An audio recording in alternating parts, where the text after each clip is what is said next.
team, or let's just say you only have one free day during the week, say it's a Monday. If you want to volunteer every Monday during the 7 weeks of legislative session, then that's what we can do. We can assign you to a Monday. Different committees are held on that Monday, so you can we could work with you to see which committees you want to actually cover, track the bills, take notes. Information is key when it comes to Eagle Forum. Information is key. There aren't enough of us to assimilate all of the information, and that's why we need volunteers. That when we have 2 or 3 people watching the same bill or covering the same committee meeting, even those 2 or 3 people are going to come away from different things in that committee meeting. Those notes are conglomerated, they're sent and submitted to us. We go through all of that. It's already a task in and of itself to go through all of this information, and then we prioritize them. We see where bills are at, we see what's important, and then from there, that's where Gail gets her information to direct her lobbying efforts. So all of this is pivotal, absolutely pivotal parts of the process. They all work together like clockwork in order for us to be successful with Eagle Forum. So I want you all to pull out a flyer that's in your packets. This is an advert that we put together for volunteer training. It's coming up here on the 11th. It's going to be at the Capitol from 6:30 to 9 p.m. We will have multiple legislators there. Representative Phil Lyman was gracious enough to sponsor this event, so we will be able to use the Senate building, room number 210, which is the large building, so we can hold, I would say maybe about 3/4 of this, half of this size, maybe about half of this size. So as many volunteers as want to come, please come learn on how to be a part of Eagle Forum. Learn how to be a citizen advocate. Like I said earlier, whether you're experienced or if you're completely fresh and new to the process, we will guide you along the way, teach you how to become a citizen advocate and how to eventually hold our legislators accountable, responsible, and be a part of the process, because we are government by the people, of the people, and for the people. Thank you.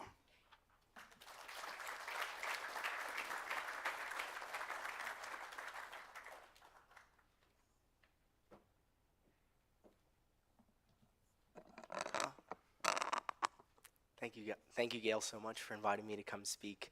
Hi, my name's William Galkin. I'm a former UEF intern, and I had the opportunity to go to Washington, D.C. this past semester to intern with Senator Mike Lee. You'll see that all in my brief bio, but it's not much of a story. As a kid, stories like Lord of the Rings, they grabbed my attention and my heart, and I found them some of the most effective way to share just about things that we care about. So if I can, I'd love to share a little bit more about my story, both with Eagle Forum and how my very own Gandalf of sorts pushed me to consider an adventure of a lifetime. So during high school, I had a vague sense that I was interested in politics, but it was kind of a weak and undefined interest. Like Frodo in the Shire, I devoured books on dragons, political intrigue, and trench warfare. But I had no idea what lay beyond the Brandywine. I could tell you that my grand ideas about government, but I had no idea what they would look like in reality. So I cut my political teeth on podcasts and YouTube, but life is a little bit different than podcasts, I found out. While I wanted to help the conservative movement, I felt like Frodo leaving Rivendell to destroy the Ring of Power, but not knowing if Mordor was left or right. Thankfully, my very own Gandalf, Marianne Christensen, showed up shortly. During my senior year, I received an email from Marianne inviting me to apply for the Utah Eagle Forum internship.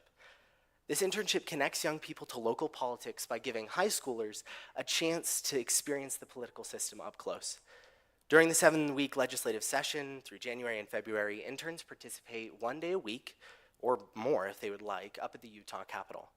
There, they help Utah Eagle Forum by organizing the office, They learn about the legislative process and come to understand conservatism and how it applies to the current public debate. When I received this email and opportunity to serve, I showed it to my parents immediately. It fit perfectly, but too perfectly. I thought it was a scam, and I had to look up to see if Eagle Forum was even real. Side note, it is. And I applied shortly thereafter, and my life has never been the same. I started working in the program, and I was able to see the clear consequences of ideas for the first time. In my youth, progressive liberalism was a boogeyman that I disliked. But in concrete, in the Capitol, I saw how a liberal ideology confused girls for boys, control for freedom, and abortion for healthcare. Seeing the alternatives so clearly showed me a clear mission in action. I saw how we had to protect our economy, our families, and even our children's bodies from an ideology that would destroy them. And yet, more than just a vision, Eagle Forum gave me the legislative tools and the education I needed for this journey. When we interns arrived at Eagle Forum, like acolytes at the feet of a wizard, Marianne gave us one requirement: education. The Educate Yourself program required each of us to understand the legislative process and the documents our country was founded upon. We marked up congressional calendars to learn about a path of a bill would take before it became law. We also stayed abreast of upcoming topics. We watched debate. We watched Senate and House floor hearings. We took notes on committee hearings. I heard committees debate whether children should be allowed to take cross-sex hormones, or whether biological men should be allowed in women's sports. I got to see our public debate playing out in real time. But perhaps more importantly, I was able to do a deep dive in the documents that make us who we are. We studied the Declaration of Independence, the Constitution, and the Bill of Rights to remind us what we are fighting to preserve. We hold these truths to be self-evident that all men are created equal, that they are endowed by their Creator with certain inalienable rights, and among these are life, liberty, and the pursuit of happiness. We had to recognize the roots of faith in the rights that we assert. For thousands of years in ancient empires, might made right. Yet when Christianity rose to center stage, people began to think of the duty of the strong to care for the weak because of their inherent dignity. Our unalienable rights were actually founded in our faith and endowed by our Creator. And our founders recognized the impossibility of divorcing our faith from the rights that we seek to protect. My internship with Eagle Forum forced me to grapple with the fact that to separate our body politic from its foundation is anachronistic at best and dysfunctional at its worst.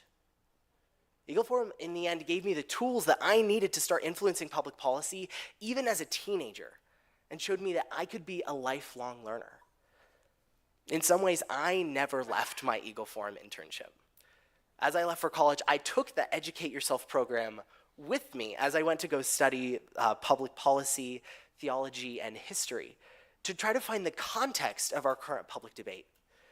Over these past couple years of divisive public discourse, I've wanted to shout, settle down, everyone. We could just talk this out. But just as Frodo the ring bearer could not hop on an eagle and fly all the way to Mordor, despite popular opinion, I saw that the real impact that I wanted to achieve could not happen if I stayed an armchair expert.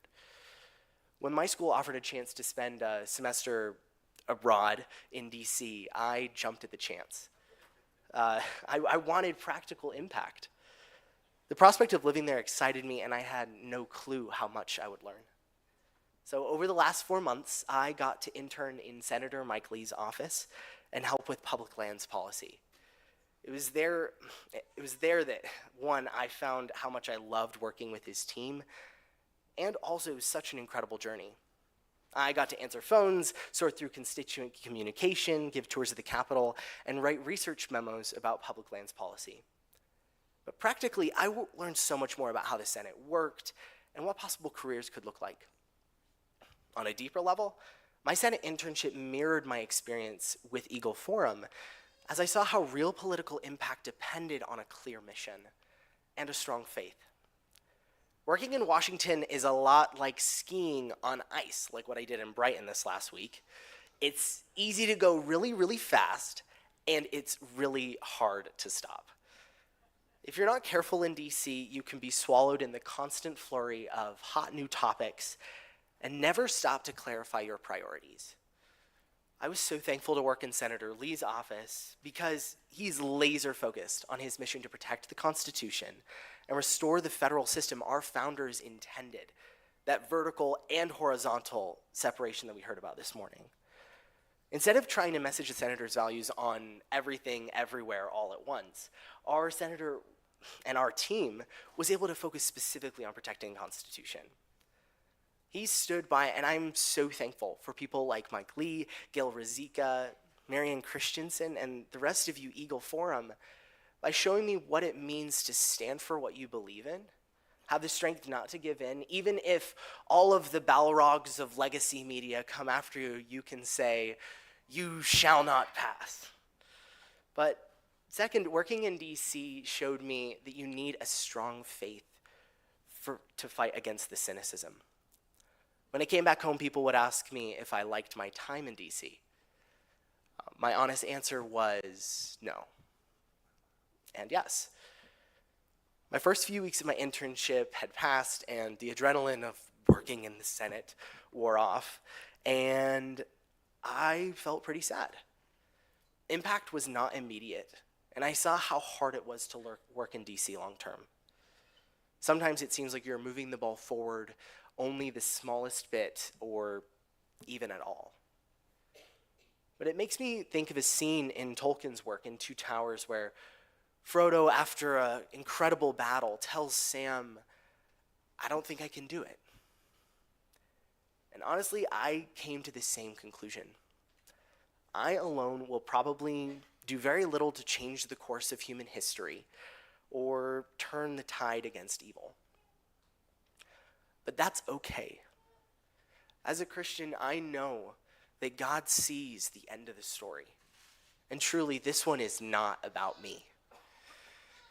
In the grand conflict of good and evil, I believe good has already won. He has triumphed over the final evil, and if this is a big story, then we're already in the denouement. And now not yet until God brings a new kingdom, and that means we don't have to be fearful about what will come because we know God will triumph in the end. And we can passionately do right because we know how this ends. That's why I can agree with Sam when he replies to Frodo, "Even this darkness will pass, and a new day will come, and the sun will shine out all the clearer." That's why I reject the pervading cynicism of DC and keep going. That's why I would like to work there this summer, and I'm applying for internships right now to go back. I know how this story ends. And while I might not see the immediate impact of my work, I know that no work is wasted. Just as Reinhold Niebuhr once said, "Nothing worth doing is completed in our lifetime, so we're saved by hope." Nothing true or beautiful or good makes complete sense in any immediate context of history, and therefore we're saved by faith.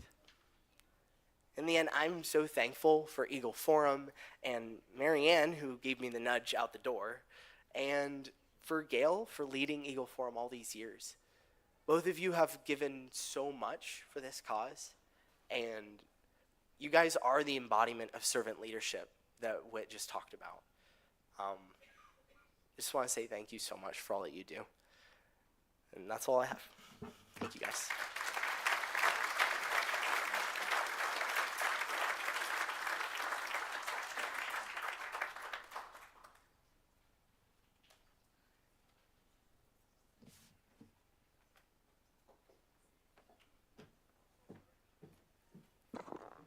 Hello, everybody. My name is Nola Williams, and I'm here to tell you about how great it is to be an intern during the legislative session. And no, I wasn't bribed to say this. In all seriousness, interning is pretty fantastic. The intern program includes teens from 15 to 18, so the best part is you can do this basically your whole high school experience. I've been lucky enough to have started back in 2019 for the first legislative session I was there. And don't worry, I did the math for you. This is going to be my 5th year up at the Capitol. In one of those years, I was actually able to work with William Galkin, who just spoke. And that was one of the best years because it was also a COVID year, so it was crazy.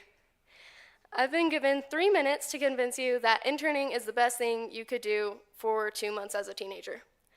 There is not enough time to tell you how amazing it actually is and how much it actually impacts my life. But I can definitely give some highlights of interning. One of the biggest components of interning is attending meetings. This teaches you so much about how our legislative session works and how to effectively create conversations that are constructive, not divisive arguments. During the legislative session, all of the interns are encouraged to follow bills, and this teaches us how to read the legalese. And that one of the best things is a lot of adults still don't know how to do that in my life. Most of my family does not get it. But since I've been able to learn, that makes it so I can continue my legislative session experience past my teenagehood. I'm able to still follow up on bills that I care about. Another thing is we learned wholly based on the Constitution. Being around these amazing leaders and these amazing teens that are so supportive, we just love to learn everything about the Constitution. And really, is there any better document that we could be learning from? There are so many more things I could go on and on about interning, but seriously, an unforgettable part about it are the people you meet during it. The legislative session is only a short 7 weeks, but in those 7 weeks, it's almost impossible to go away without making friends with all the other interns and just connect so much. And if you have any teens in your life that are interested in politics and learning more about our Constitution, there are intern applications outside on our Eagle Forum table next to the registration, or you can come find me or Raina Williams or anybody. The interning is an irreplaceable experience, and there's almost nothing I'd be able to trade to do it over and over again every year. Thank you, and have a good afternoon.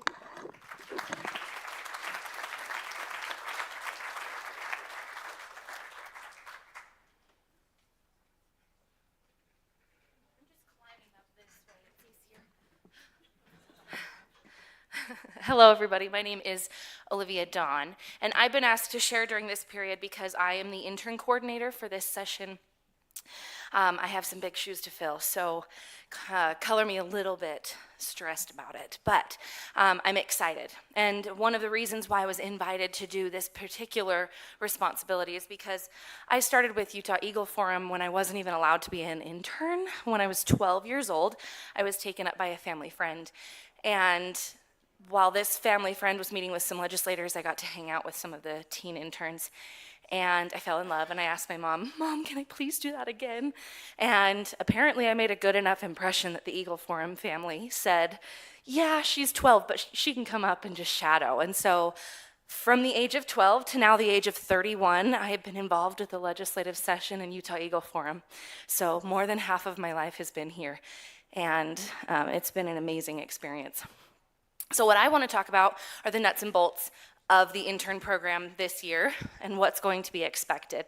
So first, as Nola just said, we do have applications out at the table. If you don't want to fill out a paper application, which makes it easier on me, then we have a QR code and an online form. So you can fill out all the same information, but you do it in a way that it comes right to me in a spreadsheet, and then I don't have to do the work twice. So that's really helpful. And that QR code is out on the table as well. If you have any issues with it, we will be putting the link on the website, and I can help get it to you as well and email it to you if we need to today. So come find me after. So here's a couple of things that will be what the intern program looks like in a given day. Usually the day starts at about 7:30, and it's going to go until about 5:30. Days go longer, especially as we get later into the session, but we don't require interns to stay longer than 5:30. If you are interested as an intern to stay longer, then you just need to communicate that with me, because we're not typically going to be in the same place. We have to move as the Senate building closes, and we need to make sure we have arrangements and we know how people are getting rides and everything there. So that's kind of the start and end of the day. Now, what do we do during the day? Well, we have a bunch of different things that we do. First and foremost, we're going to make sure that we have the day organized. Whatever committees are happening, we need to know what's going on. We need to know what bills are in them, and we need to know which bills we as Utah Eagle Forum are prioritizing. Those bills that we're prioritizing will be followed by volunteers who are working with Whit Cook, and we'll be able to take notes. We'll be able to do the training and how to be a lobbyist and how to as a citizen speak to your legislators in a way that's effective.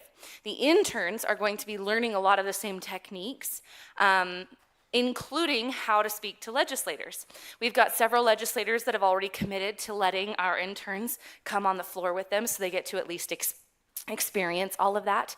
And if you are a legislator that wants to be on that list, but we haven't talked to you yet, then please communicate that with either myself or Raina Williams, and we'll make sure you're on that list because we would love to have you introduced to our interns. We do have each day a team lead who will help coordinate the day. Team leads in the past have just kind of been someone who helps manage the desk and helps coordinate all of the paperwork that needs to happen, which is very important.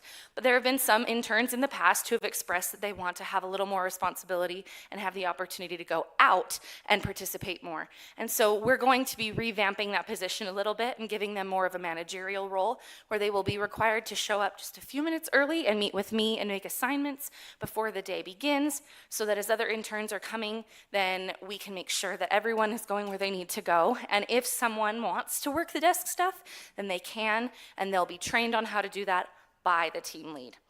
Another thing that we're revamping a little bit, which I think is so awesome, and I'm so excited we have the framework for this already, is the Educate Yourself program. This is something that Mary Ann worked really, really hard to put together, and I absolutely love what we've done. But I think that there are a few places where we can excite interns, especially returning interns, to make it a little bit more broad or something that is new for them.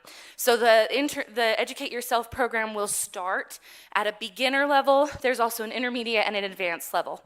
Because this is the first year, we're breaking it up into those tiers. We're asking for feedback. So especially if you use the QR code and you fill out the form, there is a place for both interns and parents to include books, videos, potentially movies, or different education items that you think might qualify as something that would teach you what Utah Eagle Forum wants and cares about.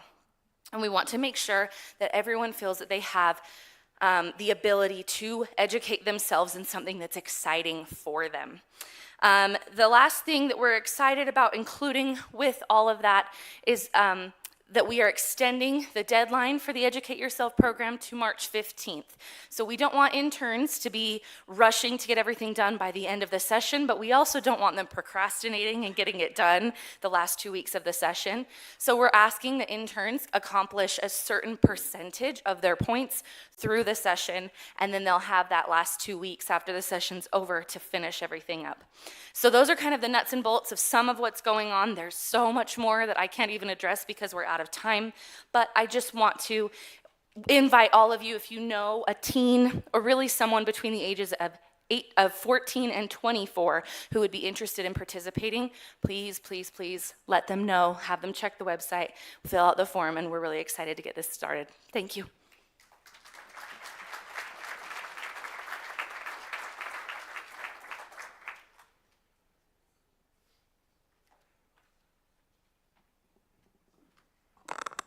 I'm Raina Williams, and normally I don't have a red face, so I have to tell you that yesterday afternoon I was testing the strength of my concrete porch, and it's stronger than my face, so there you go. But I have to take these off so I can read. I'm sorry. So I'm honored to be the executive director of Eagle Forum. This is brand new to me, so hang on. At the legislature, we read the bills very carefully and we ponder unintended consequences. We meet with legislators to lobby. We do research and write position papers. We're there every day from before 7 a.m. And we're there until the last meeting adjourns at night, and sometimes longer than that if we can squeeze in just a few more minutes before they kick us out of the building. We have absolutely amazing interns, as you have seen. We adore them. And please just give me a little personal privilege here. So one of my favorite things about the intern program, okay, I have many, many favorite things, is our matchmaking process. So you saw my sweet Olivia Dawn. She's my daughter-in-law. Because my son, during the COVID years when we were at a condo, he's dropped by, and there was Olivia who was helping us out, and my son, who was a single young man. And so now we have Molly, and I'm super excited. So anyway, that was a side note. But 6 years ago, I was sitting in a meeting similar to this, and I was sitting there feeling, there's something I need to do. I don't know what it is, but there's something I need to know. What can I do? I don't know. And all of a sudden, there was this opportunity that I could work with Gail. I felt like, oh, I can do that. I can be a secretary. I'm actually a pretty decent secretary. Okay, so I asked Gail, and yes, I could be her secretary. Now I'm here. I am sure that there are some of you in this audience who are saying, hey, I don't know what I'm going to be doing, but I need to do something. If you are feeling that, come and talk to me. We will find a place for you. We take everyone where they are, what they, with what you know, and we help. So if you're feeling that, if you have the urge, come find me, come find Whit, come find Olivia, come find Gail, come find any of us. We'll take you and we'll put you to work. Thank you.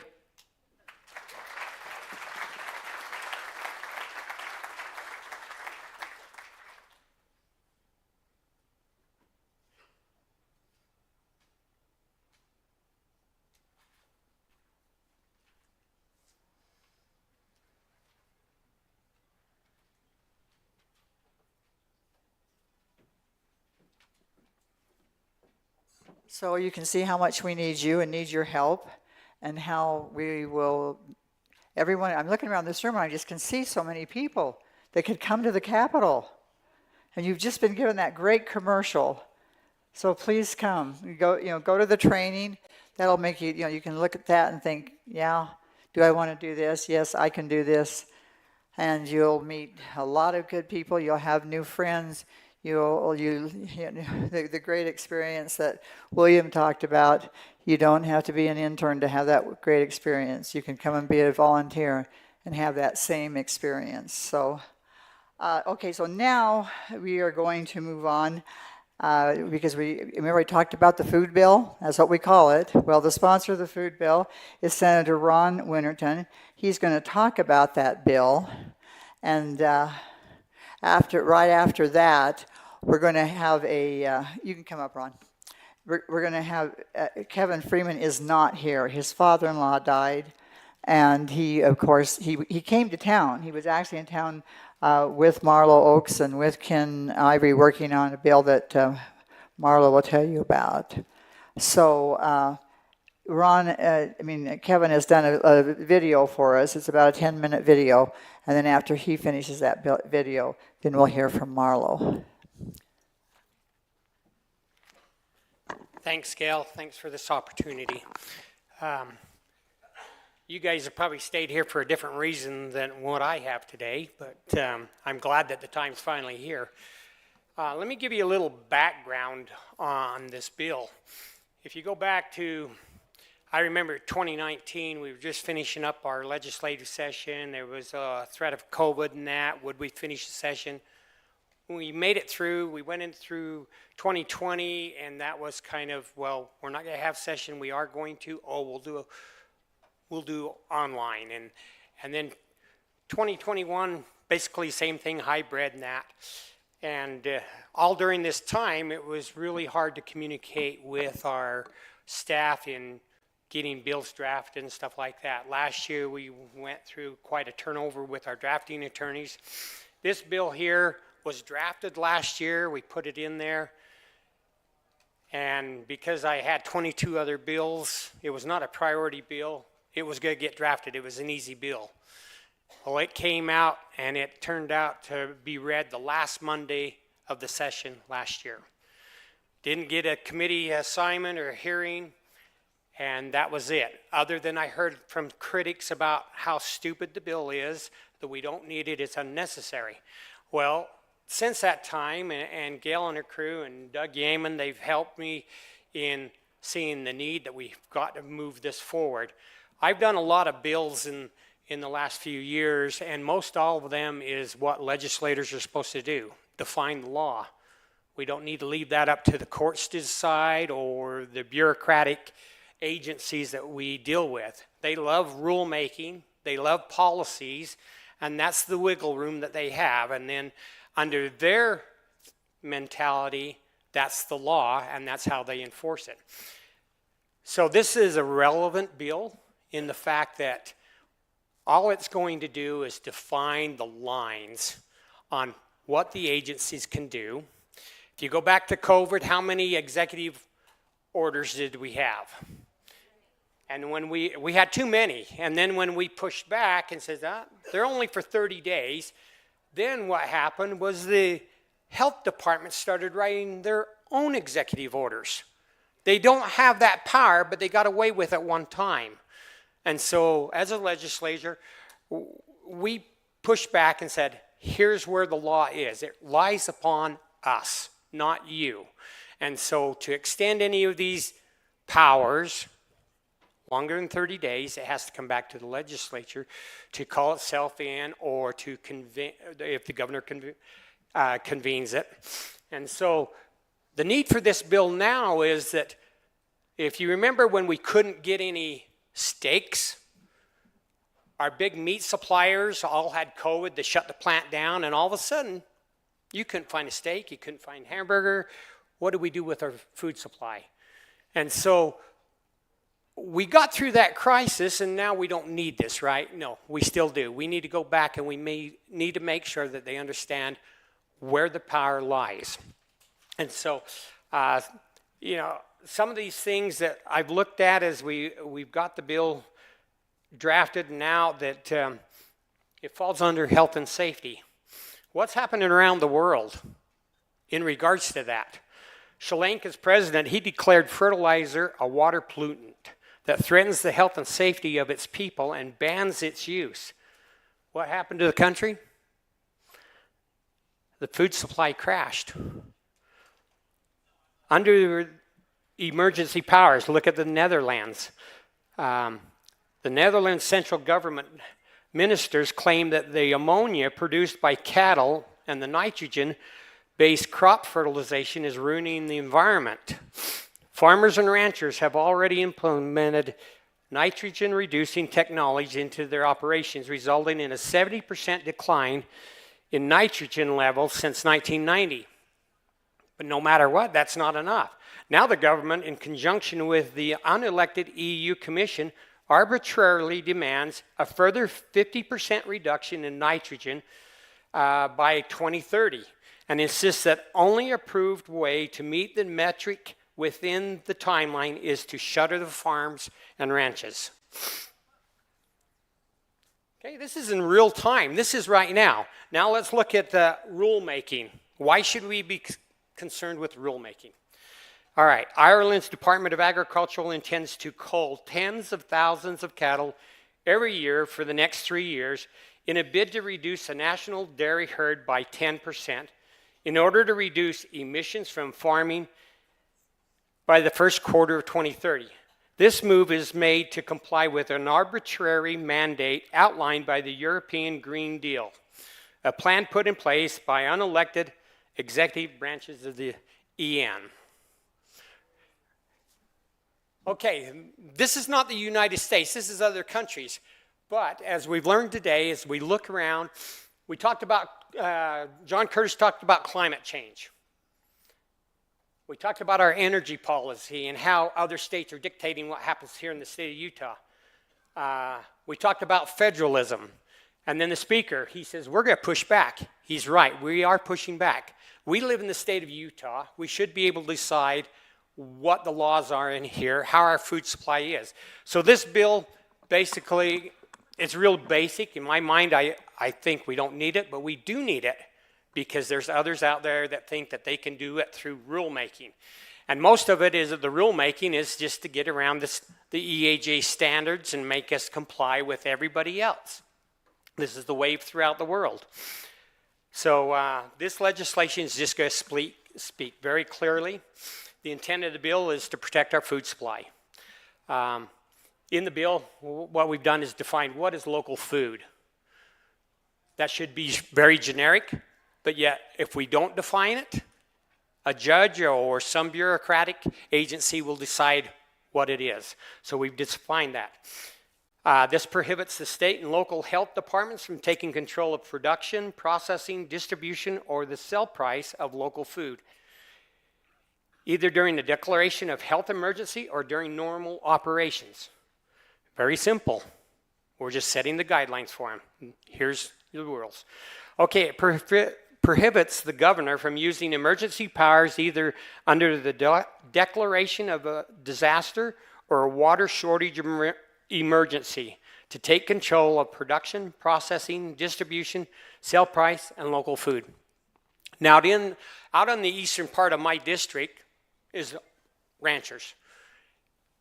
2 years ago, they passed a bill, and all of a sudden, the state water engineer, through a disaster declaration, can take those farmers' water and disperse it other places where it's needed.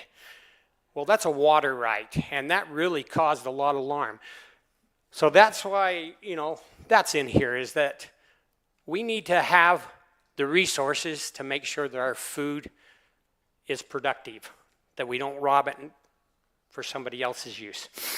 Okay, this bill also prohibits executive agencies from using emergency powers to take control of production, processing, distribution, and the sale price of local food. Prohibits the use of rulemaking by an agency from impacting more than 50% of a local food supply within a county or the entire state. Now, if you understand rulemaking policy as legislators, we do the guardrails and then you guys administer it, and they do it through rulemaking. And a lot of times people get that confused because rulemaking is not law. It's operations. And so as a legislator, it's my job to make sure that those are defined very well. And so that's why I feel that this food bill needs to be, we may not need it today, but if you remember 3 short years ago, we were in the dilemma and nobody knew who was in charge, but we think the executive branches will take orders from them. Well, they are not. They carry out what we as legislators put forth. So that's the extent of the food bill. I do appreciate all the help that's come. I have heard from some agencies, and that's the only negative I've heard on this bill is because they feel like I'm stepping on their toes. I don't think so. I think we're doing our job as legislators, so we'll push this bill through and just put it in the books is here's the marching orders and this is how we'll do it. And any questions or anything like that, I appreciate your support and let your representatives, your senators know that this is an important bill. It's not going to change anything. Let me tell you one thing it does not do. Now, this bill does not prevent the various agencies from performing their legally authorized limited role as required to comply with the letter and intent of existing law. Rather, the bill simply makes clear that wholesale control of local food supply by a non-legislative entity is not allowed. It's a legislative act. So that's what we'll end up with, and that's thank you for the time.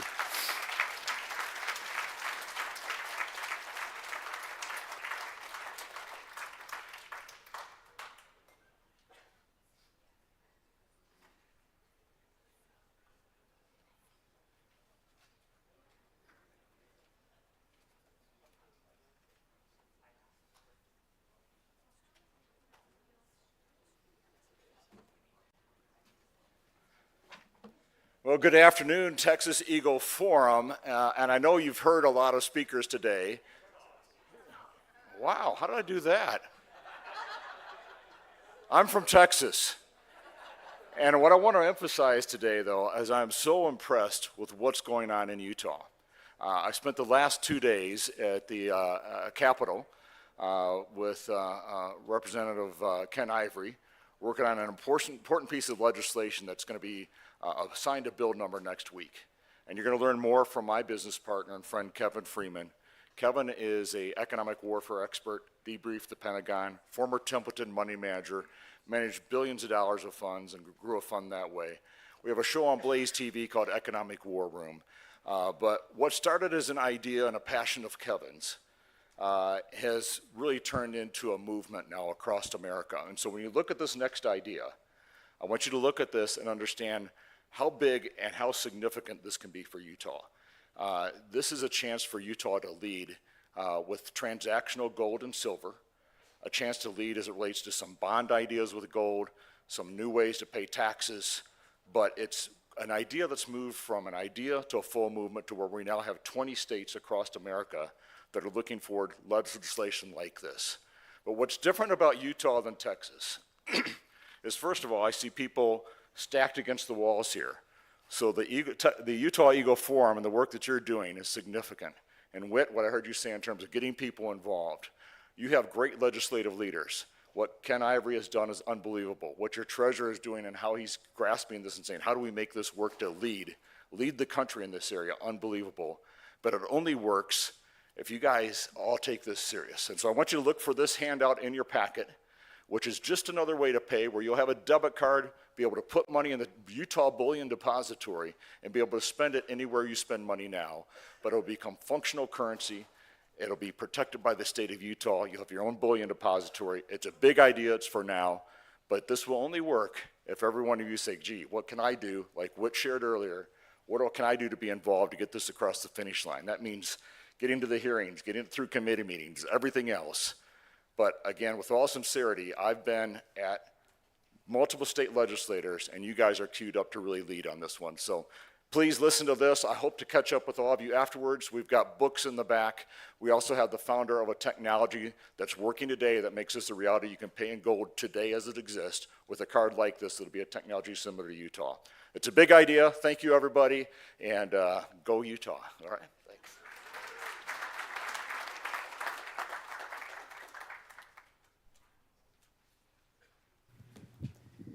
I want to apologize for not being with you at the Eagle Forum. It is a great privilege and honor to be invited. It was 12 years ago that I first attended, and shortly thereafter I appeared on the Glenn Beck program, and a book that I had out became a New York Times bestseller. And I love Salt Lake City, and I love the Utah Eagle Forum, and I've just been with Treasurer Oaks talking about exactly what I'm sharing with you today, which is pirate money, the founder's hidden plan that can defeat central bank digital currency and the Great Resets. Now, I've got 3 points I'm going to cover, and I'm going to cover them quickly. 1, our money is failing. 2, states like Utah have an alternative. And 3, the time is now. A little on my background: I have 4 decades in the investment industry. I managed $2.4 billion at a division for the Templeton organization. I began a Pentagon researcher starting in 2008. I was hired as an outside economic warfare consultant. I briefed all the major agencies: Defense Intelligence Agency, FBI, CIA, DARPA, war colleges, generals, admirals. And what I shared with them is that we're in an economic war. And from 2018 to the present, we've a show on Blaze Television called the Economic War Room. It's also available on Rumble and Liftable and XOTV and a lot of other platforms. And I've authored 4 best-selling books, including the latest, Pirate Money.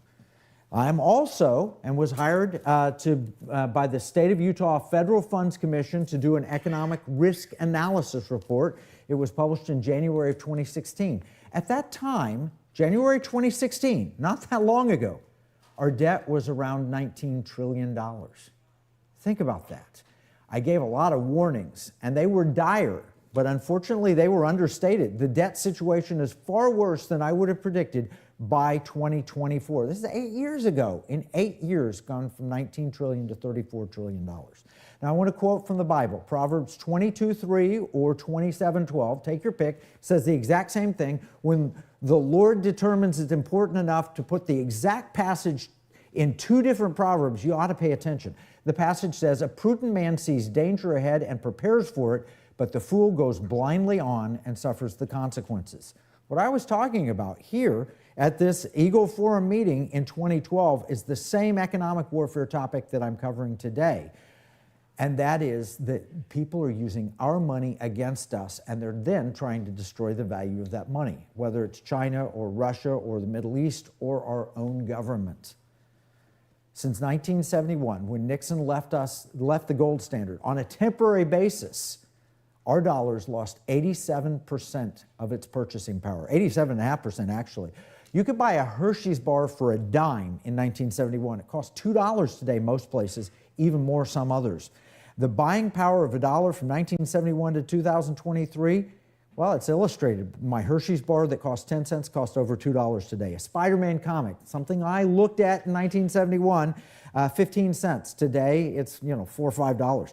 Large Slurpee, 15 cents. A McDonald's cheeseburger, fries, and chocolate shake, less than $1. The total then was about $1.40 for everything I wanted to do. And I could earn $1.60 working at cutting the lawn for my parents, pay my tithe out of it, and have enough money to have my perfect Saturday experience.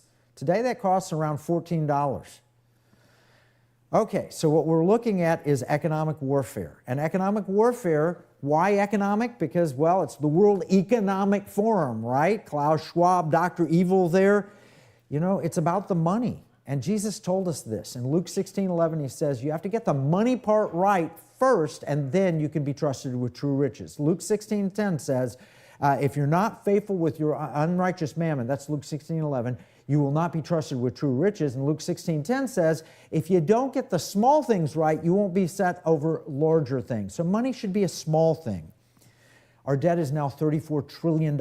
It will be over $50 trillion before the year 2030 if these trends continue. It was only $10 trillion in 2008 when Obama was elected. It was $16 trillion in 2013. I mentioned earlier it was $19 trillion in 2016. And guess what? In April of this year, it was $31.8 trillion. If you look at interest only on this, at 5%, which is the going rate on $34 trillion, you're essentially looking at $1.7 trillion of interest only. You know how much we paid for interest just 3 years ago? About $368 billion. So it is only a matter of time before we see this impact the broader economy. And it's only a matter of time before we see foreign nations abandoning the use of the dollar. Elon Musk wrote, if you weaponize currency enough times, other countries will stop using it. Guess what? We're weaponizing. BRICS now have 30 nations actively seeking to replace the dollar, and Saudi Arabia just officially joined. So what are we facing? We're facing a crisis potentially like they had in Zimbabwe. Here's a $100 trillion Zimbabwe note. This is from 2008. This one here is from 1995. It's a $100 note. They went from printing $100 notes to $100 trillion in a few years. Or 1 million Mark from Weimar, Germany. Advanced nation. You can see a picture of a man with a wheelbarrow full of money, or kids playing with blocks of money because money was so useless. Or Argentina, most recently, where they had 124% inflation. What are they going to do to respond? What happens if the U.S. dollar goes down? Oh, never worry, because the Biden administration has a solution, as does the World Economic Forum, the IMF, and the Chinese. They want to institute central bank digital currencies. In fact, there's a G20 paper written on that. It was released September 7th. It sets the stage for coordinated central bank digital currency around the world, where you don't own the money. You literally just have a license to use it, and they can control it, monitor it, tax it, regulate it. They can restrict your account unless you have a booster shot. Have you driven too many miles this month? Well, you can't buy gasoline with the money that you think is yours, but it really isn't. This is called a digital ID or digital panopticon or digital prison, where they can control you with your money. That will be your ID. It'll be everything about, so you live in a 15-minute city. You go outside that city, you can't buy or sell without it. It's kind of like the mark of the beast, right? It's not your money. You just have a license to use it. No privacy. Everything's monitored. And the government has a line item veto on your spending. And by the way, it'll all be legal because you will agree to the terms of service. Now, we have a solution. It's a plan. I wrote it in a book. Pirate Money. And you can see Pirate Money discovering the founders' hidden plan for economic justice and defeating the Great Reset. When I was younger, in 1971, my dad drugged me around to Miracle of America seminars with Dr. W. Cleon Skousen, who at one time was the police chief in Salt Lake City. He taught at Brigham Young. He was a senior FBI guy, and he wrote a bunch of great books, including he wrote The 5,000-Year Leap. Well, I knew him as a kid. My dad was close friends with him. And he taught me to go to the Constitution whenever possible to find answers. And there's one here, Article 1, Section 10. It says, no state shall enter into any treaty, alliance, or confederation, grant letters of marque and reprisal, coin money, emit bills of credit, or make anything but gold and silver coin a tender in payment of debts. The founders said you can't, at the state level, make anything other than gold and silver coin a tender in payment of debts. Guess what? They were specifically contemplating gold doubloons and Spanish milled dollars, also known as silver pieces of 8. What do you think about when you hear that? You think of pirate money. And so did the founders. Pirate money is constitutional, it's biblical, it's desirable, it's an excellent store of value because it's based on gold and silver. Did you know in 1923, 100 years ago, you could buy a fine man's suit for 1 ounce of gold? Well, $2,000 will buy you a nice suit, shoes, shirt, and a tie today. 100 years ago, you could buy 5 gallons of gasoline for 10 dimes. That's still true today if you have the silver content of pre-1964 dimes. Now, I know I'm speaking to the choir here. Maybe it's the Tabernacle Choir here in Salt Lake, but I'm speaking to the choir here because you all know and understand gold. You love it. We've got these Utah gold backs and other evidences. So we have a solution that I just spoke with Treasurer Oaks about this. Representative Ken Ivory, we're going to institute this. It's going to happen in Utah in this next legislative session. It is constitutional and biblical. The proof of concept is real. It's supported by historical precedent, court decisions, and proof of concept. You can offer gold and silver with state-backed convenience as an alternative to central bank digital currency. Make it legal tender and functional money. If you have legal tender and functional money under the IRS code, the way I read it, and I'm not a lawyer or an accountant, but it seems like you shouldn't have to pay a capital gains tax on your money. The problem with the Utah Legal Tender Act, as it stands alone, is when you produce silver coins, a 1 ounce silver coin, you can't take it to a coffee shop or get a breakfast sandwich and get change for it in the same coin, in the same value. I guess you could cut it up into the pieces of 8, but even then it's very difficult, clunky to use. But what if you could put your gold and silver into a depository controlled by the state of Utah, and where they could issue you a debit card and you could spend that money using the same financial rails that you do for everything else, just like your bank debit card, but you would be paying in ounces of gold and silver.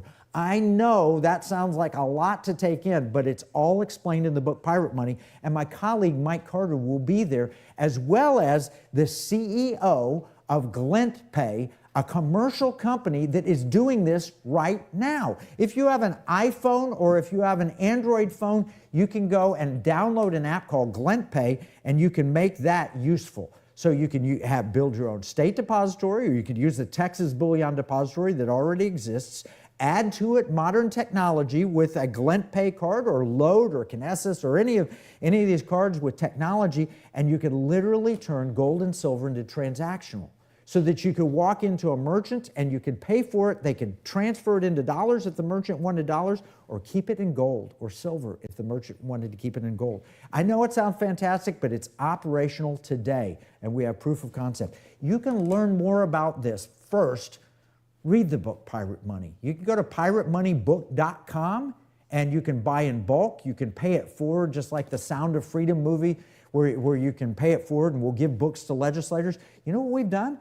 We've taken the books that have been donated into 20 different states, and those 20 states are already entering legislation to see if Florida or Oklahoma or Texas or Utah or New Jersey, we're all across the country, Alaska, Kansas, they're looking at this. David Barton at his Pro-Family Legislative Conference, they've picked this up and shared it. Or the National Association of Christian Lawmakers made model legislation on this.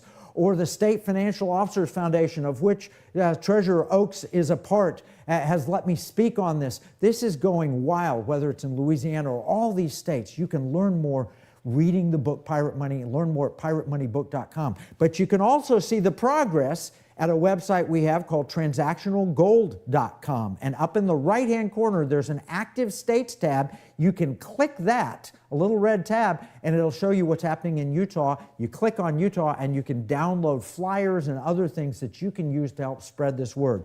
Now, if you want to learn more about all of the work that we do in the Economic War Room, go to economicwarroom.com. We just recently did an episode called Pirate Money Update, and we've unveiled this. I hope you will take time to meet my colleague, Mike Carter, who is here at the conference in my place. I apologize.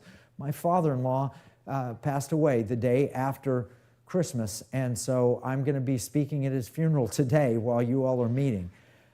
So please forgive me for not being there. Meet Mike Carter, but also meet CEO of Glent, Jason Cousins, who will be there with him. And please, buy a copy of Pirate Money. Buy a bunch at piratemoneybook.com and start handing them out. When people read this book, they start adopting the language, the thoughts, that money is not dirty green pieces of paper with a dead president's picture on it. Money is gold and silver. It was in the Bible, it was under the Constitution, and it should be today. And Utah should be a leading state in this. You're a major gold producer. Now, I want to close with a very quick story because things seem very dire and the odds against us seem great. But I want to remind you of the miracle of Dunkirk. You know, there were 300,000 men trapped in a French beach town. And they didn't know how to get off because the big destroyers couldn't pick them up from the beaches because the water was too shallow. So King George VI, nothing you ever saw in the movie Dunkirk or even Darkest Hour, which is a great movie, I highly recommend it. But King George VI, off camera, called for an empire-wide day of prayer. And people went nuts outside Westminster Abbey. They lined up across the street all the way down for miles, or in India or Canada or the United States or any English-speaking part of the world or any place that loved liberty. And they prayed, God save the British nation. And a miracle happened. Adolf Hitler was rolling tanks that would have gone into Dunkirk and wiped people out. But the tanks just stopped. And then what happened is a fog fell over Flanders so thick that planes weren't able to take off and strafe the beaches. One squadron did get off and strafed one beach in Dunkirk, but guess what? Every man afterwards stood up and said, I don't know what happened. I feel like the angels lay on top of us. And none of them were injured, and they found bullets around their bodies.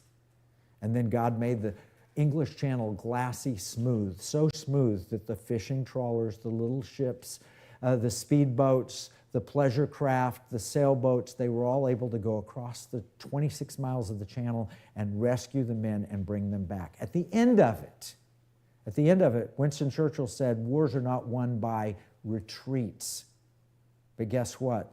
I believe the war was won shortly after that when King George VI said, okay, God's done a miracle and saved the British nation. We're going to stop our work, stop our preparation for war for one day to get on our faces before God and give him thanks. That's our charge. Pray, work, and then give God the thanks. God bless you all.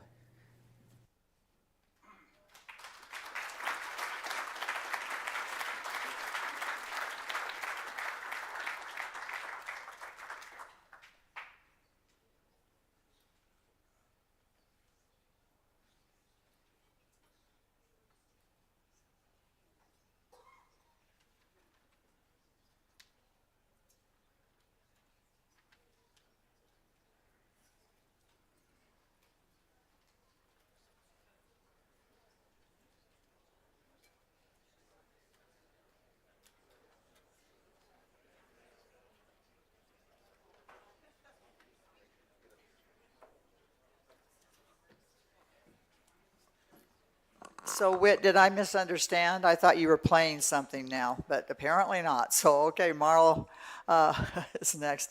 Marlo, if you would like to come up, Marlo's going to give us a little bit more information about the meetings they had here with this bill, as well as talking to us about the dangers of what's happening here in our country. But I just want to say one thing really quick about Kevin Freeman's book. My husband, when the book was released, that day it was released, Kevin sent me a text. He says, hey, my book's available.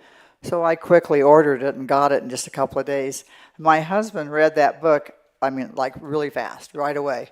And he said, he called Kevin the David Barton of money. So you'll love that book, so be sure and get that book. And remember about stopping by and picking up a book from Rob Bishop. That'll be important, entertaining, and a donation to Eagle Forum. And now we have Marlo. I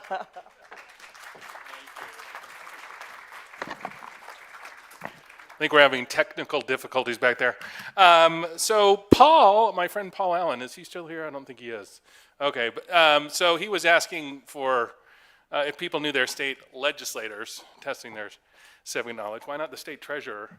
Of course, that would have gone down from 90% not knowing to 100% not knowing. But let's try it right here. How many of you know your state treasurer? So I still can't get 100%.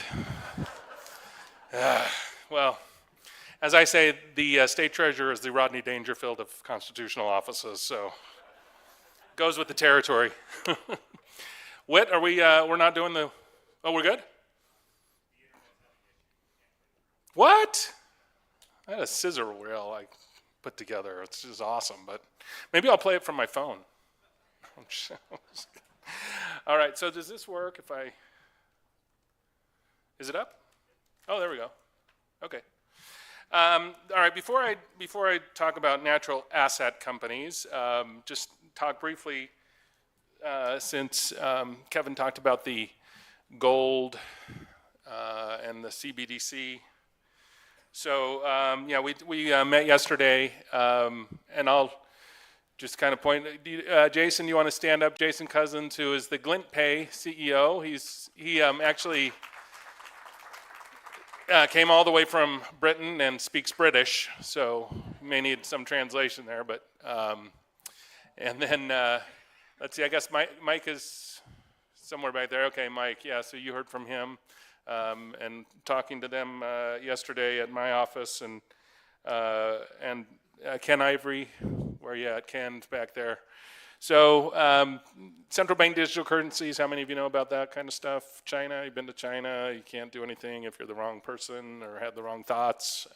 We're importing a lot more than Chinese goods these days into America. Seems like we're importing ideologies as well and ways of doing business that we don't necessarily like. So this is one way that we're looking at combating this central bank digital currency, is having the ability to transact outside of the traditional ways of transacting business, and constitutionally we can use gold and silver. The challenge is how do you use gold and silver without carrying a knife around and a big bar of gold and shaving it off as you go and buy things, and that's where technology like what Jason's company has, where you can use a debit card essentially, and electronically being able to transact in gold using a rate that converts over to dollars. And anyway, it's a pretty slick technology, and it allows us now to be able to transact in gold outside of the traditional system of dollars and cents. So we're looking at that, and looking at also being able to buy gold for some of our portfolios, particularly the rainy day funds. So if you think about a rainy day fund, the reason you have rainy day funds is because you want to have money when it's a rainy day. That's usually when bad things economically are happening, and so one way to protect yourself is to have something like gold exposure in those portfolios. So looking at expanding and allowing the state treasurer to actually buy gold. That has not happened in the state before, so we're hoping to add that to certainly my arsenal to protect the state. And then possibly being able to denominate bonds in gold. How many of you would buy a gold denominated bond as opposed to a dollar denominated bond? Yeah, we think that would drive a lot of interest. So we'll see. We'll see where that goes. Let's see.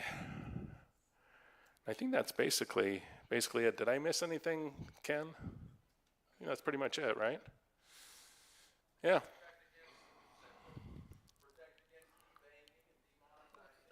Yep. Yeah, so one of the big issues with ESG is debanking, and that's been picking up steam. There you go, yeah. So being able to pay taxes in gold, and really making gold so that it is a currency as opposed to an asset that incurs capital gains. That's really important. So anyway, all of these things we're looking at and we'll be working on in the session. So, and avoiding inflation. There you go. Exactly. That too. All right, natural asset companies. How many of you have heard of natural asset companies? Yeah, this is a lovely thing. Back on October 21st, I received a message from somebody, a friend of mine back in DC, and said, I want to talk to you about something that I think you'll find of interest. And so that Friday, October 26th, had an hour-long conversation with a handful of people from DC talking about what had just ended, which was the comment period that the Securities and Exchange Commission had given everyone 21 days without telling anybody about this comment period. And it's all about natural asset companies. Well, what is a natural asset company? We'll talk about that. But it's really, again, based on a crisis narrative. And this is something that I've talked a lot about when it comes to environmental, social, and governance. When you hear a crisis, that we have a crisis and we have to do something, you should be very concerned when you hear that there is some solution to the crisis that's being pushed. So the people who have identified the crisis have now come up with the solution, and we all have to go along. This is a recipe for tyranny, as James Madison pointed out, and some of the crises narratives that I hear in Utah are concerning to me housing and water. And where is that going to go? We have to be very careful about crisis narratives.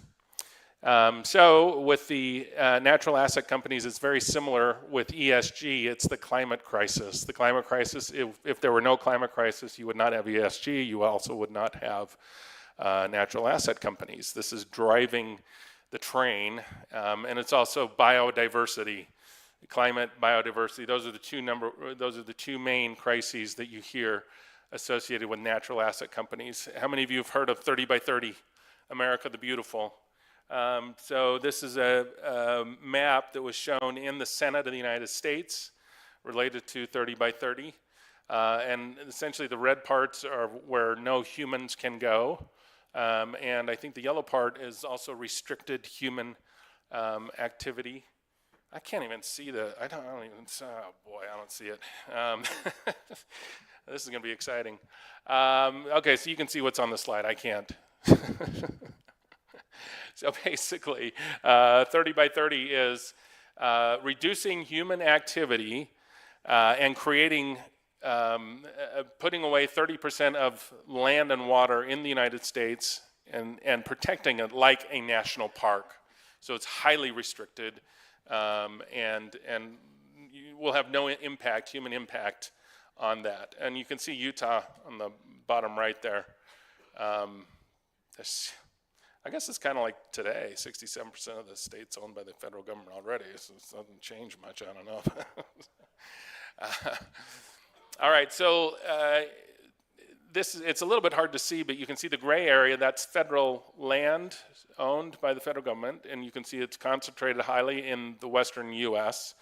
The green are conservation easements. And I'll talk a little bit more about conservation easements, but that's a significant kind of conservation instrument that's used east of the Rockies. And you can see I've highlighted the amount of land today that it really kind of reaches the level of restriction that they're interested in. And conservation easements about 4.5%, I estimate. and then the fish and wildlife, kind of these national refuges and national parks, we have about 12%. So they need to get 18% more in to the level of protection in order to meet the 30 by 30 goal. It's a huge amount of land that we're talking about. All right, let's see. So I mentioned the climate crisis. This is very similar narratives to what's driving ESG. We cannot, this is my favorite headline in the last few years, we cannot fight climate change with capitalism. That's really the issue here. It's the destruction of our economic freedoms. The head of the UN, Sustainable Development, the IPCC, the climate change, Figueres, that's the other headline there. She said in 2015, the beginning of 2015, that this is the first time in the history of the world that we have intentionally tried to change the economic system that's been in place over the last 150 years. The climate is the pretext. The goal is to destroy economic freedom. And let's see, so Natural Asset Company, September 27th, New York Stock Exchange went to the Securities and Exchange Commission and said, we need a rule that will allow us to list companies whose purpose isn't to make money, it's to provide ecological services. And what are ecological services? It are things that Mother Nature creates. So clean air, photosynthesis, flood protection, land, how it's situated, clean water, things of that nature. Let's see. I don't see that other. I'm gonna have to look at this. Yeah, I know. Oh yeah. Okay. So really, the goal of the Natural Asset Company is to maximize those services, those ecological processes that are happening on land. Now, this is very different than any other company that's listed in the United States whose activity is based on economic activity. Our accounting standards in the United States are based on economic activity. It's very objective. And so they had to go to the Securities and Exchange Commission to get a new rule that will allow them to use a different accounting standard, not based on economic activity, but based on activity that happens in nature. So we're taking something that is fundamentally non-economic and trying to put an economic value on it. That is the beginning of fraud, folks, because it's an arbitrary value that is assigned to a system that has no economic backing to it. So the SEC gave initially a 21-day period. They were supposed to issue a ruling November 18th. The 21-day period was from October 4th to October 25th. I found out about this October 26th. I wrote an op-ed, submitted it to the Wall Street Journal. It was finally published on November 15th. There were 3 senators, 2 from Idaho and 1 from Nebraska, who sent a letter to the SEC and had a lot of questions about this. And thankfully, the Securities and Exchange Commission postponed their decision until January 2nd. Then I worked with the financial officers around the country. We got 22 states, 23 financial officers to sign a letter to the SEC demanding that they extend the comment period and open it up again. We had a letter from Congresswoman Hageman, and we had our congressional representatives sign onto that letter. There were about 31 around the country. And as a result of those efforts, we opened the SEC on December 21st, opened up the comment period an additional 21 days. So we have until January 18th to push back on this. So we still don't have a lot of time, but at least we have a little bit more time. So, you know what, I'm going to need my laptop. Can somebody hand me my laptop back there? This is the first time I've presented on this using my presentation, so this is not like my ESG presentation that my wife tells me to shut up at night because I keep doing it in my sleep. Thank you. All right.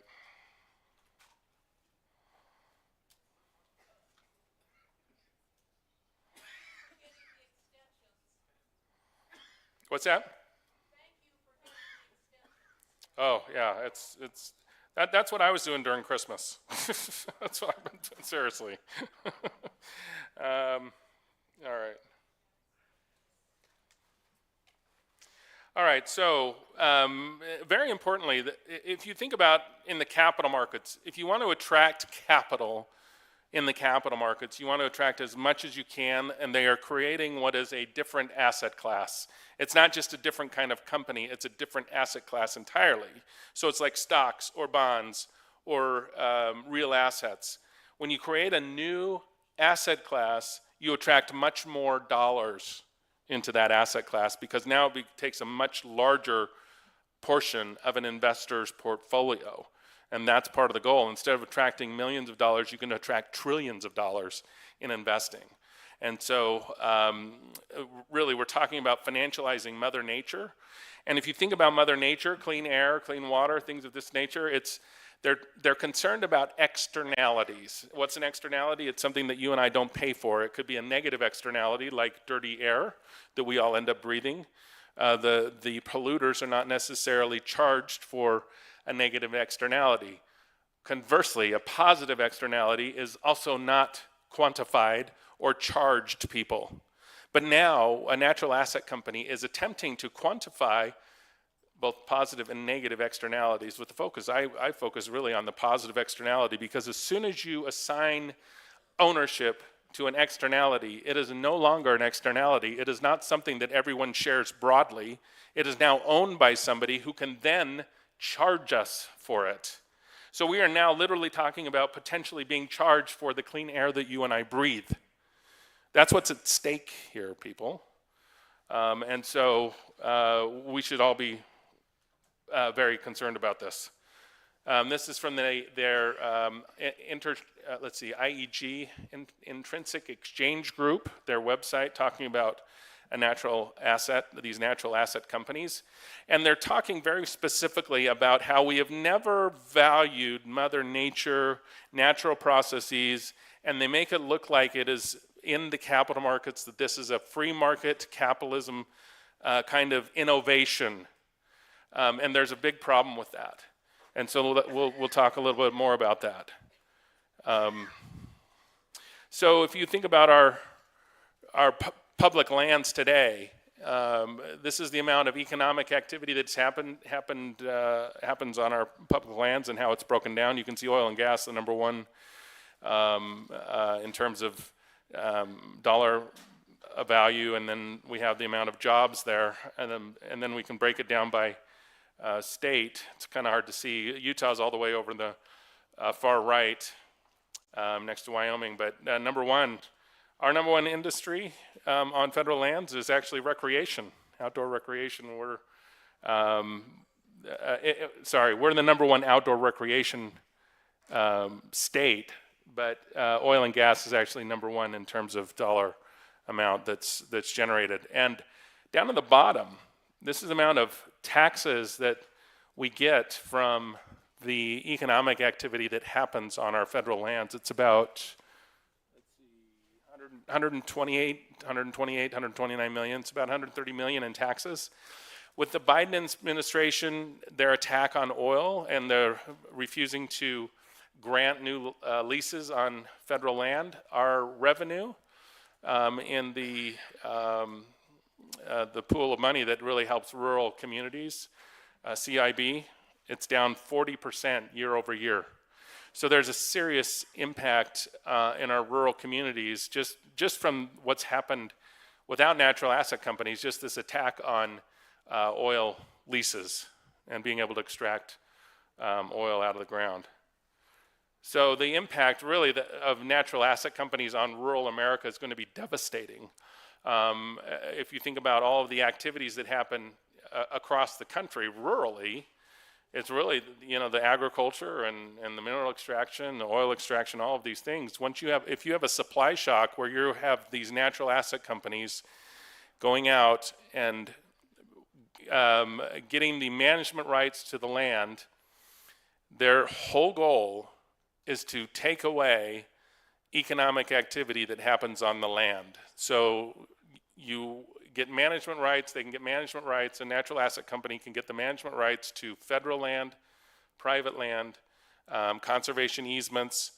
And their whole goal is, instead of producing economic activity on the land, it's to only allow sustainable activity on the land. And anything that is essentially outside of hiking or biking that isn't motorized, you're looking at completely stopping that activity on the land. And so I liken it to, really it's like a Trojan horse, and I'll talk about that a little bit. But so conservation easements, this is an issue that is hot right now, even in the state of Utah. Next Wednesday, January 10th, in Utah County, there is a open land, Utah Open Lands is hosting a meeting talking about conservation easements in Utah County to keep space in Utah County. What is a conservation easement? It's essentially, oftentimes it's with farming, and if you think about property law in the United States, there's four very important tenets. One is the ability to purchase land. The other one is the ability to sell land, to exclude people like trespassing, that sort of thing, and to have control over your land. So you have the exclusive right to make decisions what happens on your land. In a conservation easement, you're selling control of the land. You're giving up development rights. You're locking in the economic activity that's happening on your land. And so the most important decision, you're basically getting rid of that. You're selling that control. And so you technically no longer have private property. Sorry, I meant to. There we go.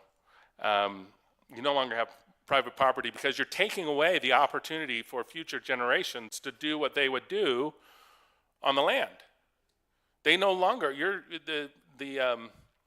future generations cannot develop the land, or they cannot even expand the farming activity. It is kept at the same level as when you entered into that conservation easement. And the restrictions that you have are numerous.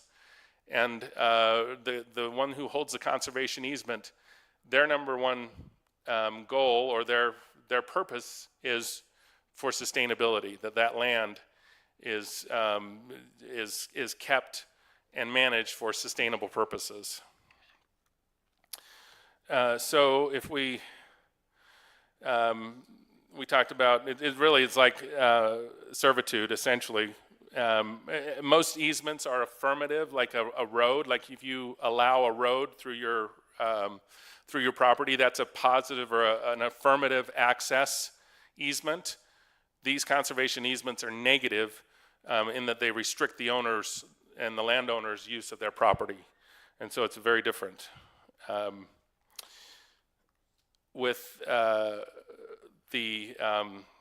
There's an example of like activity that you can't do. If you have when you enter in a conservation easement, you record all of the activity that's happening on your land, and let's say you have a certain amount of fence, you cannot expand the fence area.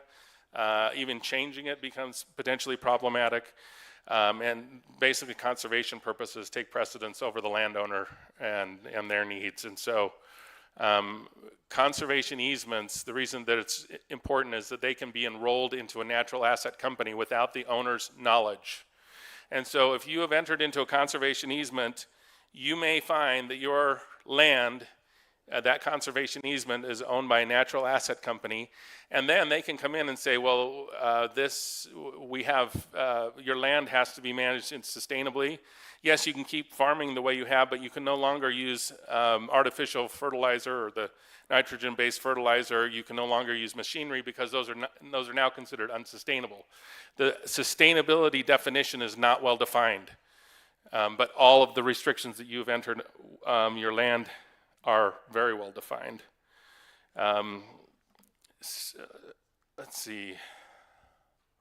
So the reason that people do it is for the tax break. So when you sell the development rights, it reduces the value of the land and you get a tax break on the reduction in the value of the land. It might be a tax break, or it might be an estate tax break. But either way, it's in perpetuity. There was a study in Nebraska that basically showed that the conservation easement led to a 40% reduction in the value of land. So if you think about a Trojan horse, this is really what I think is happening with conservation easements. It's like we have introduced something that looks like a good thing in our economy, and then you open up the sides of the Trojan horse and you have heat-seeking destructive elements looking for natural resources in the United States to lock them up, shut them down. What better way for our adversaries around the world? China's sovereign wealth fund, $2.8 trillion. Russia's sovereign wealth fund, Saudi Arabia's sovereign wealth fund. They can easily invest in a natural asset company that's publicly traded on the NYSE.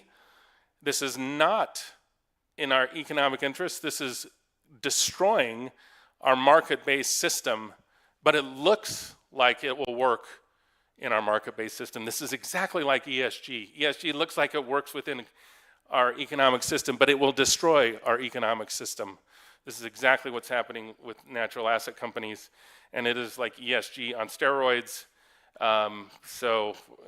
Anyway, thank you all. I hope that you will go out to my website. I've got a link on my website where you can learn more on where you can submit comments to the SEC, and you can learn more about natural asset companies. And thankfully in our state, I've alerted all of our congressional delegation. We're working hard to spread the word around the country, and appreciate the Eagle Forum nationally for their help in spreading that word as well. And so please let people in other states know. We've got to push back with, put pressure on Congress.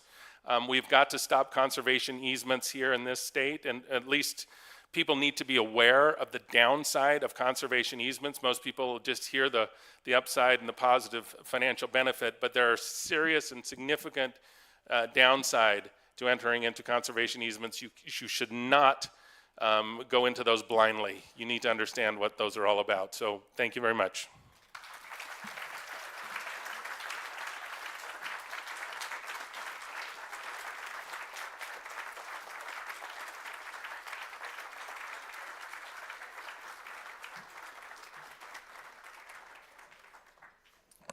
Okay, so what I need all of you to do is kind of clear out the middle of your table, because they're going to come in with these pizzas, and they're going to set them right in the middle of your table. And that way you can just sit there and eat pizza. At the same time, we're going to set up for our Senate panel. It's going to be a great panel, but we need a little bit of help here to get that done. Also, the pizzas that are going to be put on your table are pepperoni pizzas. If you don't eat meat or you don't like pepperoni, there will be cheese pizza in the back, wherever there's a place to sit them. Or I guess over there, maybe, for you to. David, do you know where they'll put the pizzas? Are they over there? They're not here yet. Oh, okay. The pizzas aren't here yet. They're on their way. But if you can get that cleared out, we'll get ready for the Senate panel, and we'll have a great time.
Is it on now? Okay. All right, we're ready to start. So please, everybody, take your seats so we can get started now.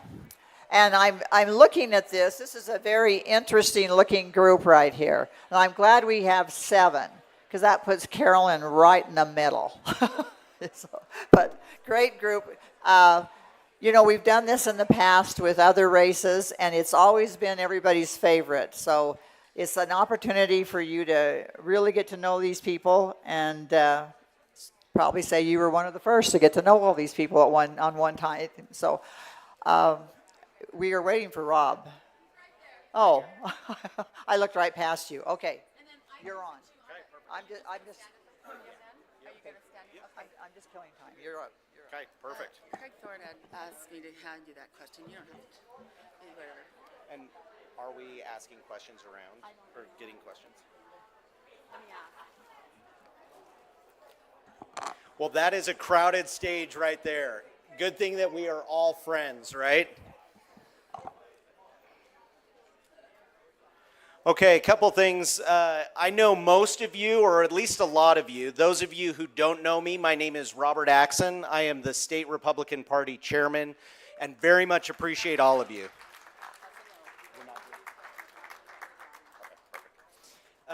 So very much appreciate being with all of you. And Gail, you do amazing things. I've actually been able to see Gail from the sidelines even back when I was in junior high. So I grew up down in her neck of the woods, went to school with her son Jordan.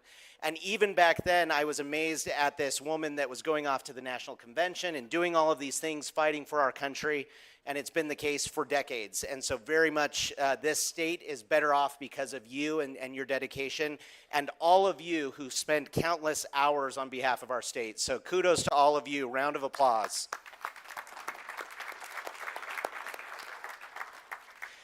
A couple of final things before we jump into the actual Senate candidate forum is a reminder. All of you, I can trust the principles and the policies that motivate you, and how you'll vote is probably one that is in line with our country's founding. And so to this crowd, I'll give you a reminder. If you happen to not be registered as a Republican, you have until Tuesday to register as a Republican to make sure you can participate at caucus night and vote for our Republican presidential candidates during the presidential preference poll. So please do that. Now, if one of you happens to not agree with the Republican Party platform, go to your own party, and that's fine. We don't want you. The other thing I'll remind you, March 5th is caucus night. So these individuals here, as well as all of our candidates, they have an opportunity here in Utah to participate in the vetting process of being a candidate for office because of caucus. And so caucus is very important. So I would encourage all of you, March 5th, Super Tuesday, come on out to caucus, run to be a delegate, support somebody in your neighborhood who wants to be a delegate, and encourage that they are committed to working with these wonderful candidates to get to know them so that the state of Utah can have continued excellent representation. So with that, we're going to jump right into this. And a couple of things that I'll distinguish for everybody here. This is not a debate. This is a forum. So it's a little bit more friendly. And at some point, we will have debates where the boxing gloves can come out and the strict time with maybe the slime or whatever we throw at them if they go over the time. Today is not that day. Today is the forum. We want all of you to get to know these candidates. And so, like we've said, it's a very tight stage. This is the first time I've met Clark. So looking forward to meeting Clark after this and getting to know him better. But what we're going to do is let's just start here on the left, and we'll go clear to the right.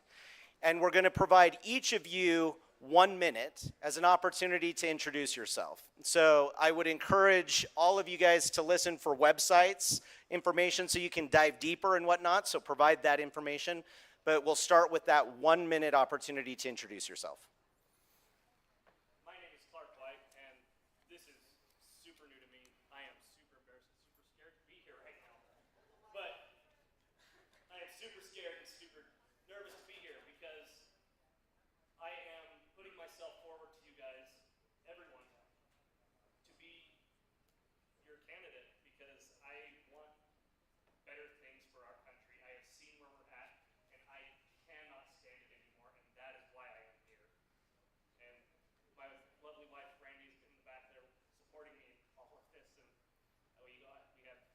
boys who are with their cousins watching a movie right now. So. Perfect. Thank you, Clark. Gabriel. Good evening, everyone. I'm so happy to be here with such an elite company. I'm really happy to know them. There is a picture in our country. Well, for everybody, my name is Gabriel Owaco. I am an immigrant. I was born in Venezuela and came here to the United States in 1980. And since then, I've been residing in the U.S. I've been a citizen for a very long while. And I've seen many changes during my time here in the United States. I've seen a deep decline in our customs, in our traditions, a deep decline in the economy, and to tell the truth, I feel that the future of our children is very delicate. It's in a very delicate balance right now. I don't agree with the direction the country is going, and that is why I decided to run. I got tired of pretty much waiting for somebody who would really help us steer the country in the right direction. And I am here running for the U.S. Senate. Thank you, Gabriel. Thank you, Rob and Gail. Thank you for the invitation. My name is Brad Wilson, and it's an honor to be with you this afternoon. You know, I am fearful. I am fearful for the future of our country. And we have an opportunity as a state to make a big change in terms of how our state is represented and in terms of how the U.S. Senate shows up. And I've been traveling the state for many years as Speaker of the House and now as a candidate for the Senate. And you know what I've heard over and over again is, Brad, could you please go make Washington, D.C. look a lot more like Utah? And I think that's what this election is about. Who are we going to send back to Washington to represent our conservative values, to go back to Washington and fix what's broken, and do the things that need to be done, and send someone back there that gets results? And Rob, my experience in business and politics as Speaker of the House, I think uniquely qualifies me to do that. But we'll forum this tonight and start talking about the issues. So thanks for being here, everybody. Okay, so I wanted to see if it was on. It is. Carolyn Phippen. So an experience that really informed my life and led me to the place where I am, I think, is my companion and I were sent as the first sisters into Czechoslovakia after the wall came down. And at that time, I had grown up prior to that, I like to say, a Mormon in New York, where I was in this unique situation of having different values and thoughts and ideas than a lot of the other people around me. I came out to Utah to attend BYU and study government, and then ventured out, study government when we still had a communist system functioning in the Soviet republics. From there, I went to serve in one of those former Soviet republics as a missionary. And I spent a lot of time asking people questions when I saw the devastation of that country that had been a free and prosperous nation 40 years prior. And what was it that led this country to a place where they no longer were free and prosperous? And what then brought them back out of it, and what made the change in their society? I think that we are seeing changes in ours that are extremely concerning. I'm going to say one thing. I think Rob just looked at me, so my minute's probably up or close. I'm a mother of 5 boys. I can talk as long as I need to. I'm just kidding. But I will say, I saw relatively quickly some changes taking place as freedom entered that country. And we are not talking about centralized economies versus free market economies. And we are seeing more and more our economic system becoming centralized, our values changing to those that government is giving us rather than what we are teaching in our homes to our own children. And there are things that government can and should be doing to start to turn the tide, but it really is us. Okay, I know that look. I know that look, Rob. Thank you. So let me just say, CarolynForSenate.com. My name is Josh Randall, electsjoshrandall.com. if you saw the sign in the hallway, it says faith, family, and fiscal discipline, and I think we've got some challenges in Washington, D.C. on all three of those fronts, and that's really the primary motivation I have for entering the race. I'm a CPA and the father of 6, all under the age of 10, and pretty concerned to make sure that we have a good future for them. I want to eliminate programs at the federal level, privatize, and send back to the states. We've heard a lot today about federalism and the role the federal government has taken, kind of oversteps its bounds. No question, we need to send some things back to the states. I consider myself frugal. We live it. I would vote a little different than some of the people on this stage. I've got a little bit different views maybe on the debt ceiling, a little bit different views on some other social issues. And I hope we will delve into the things that will help you to see the differences between us as candidates. But I am convinced that do not shelf your faith. Whatever you do when you vote, don't shelf your faith. I can think of nothing we need as a people more than to live our religions and then take our faith with us when we go into the public arena. And that is one thing I'd like to push, probably more than anything of our campaign, is to help people feel empowered to do that.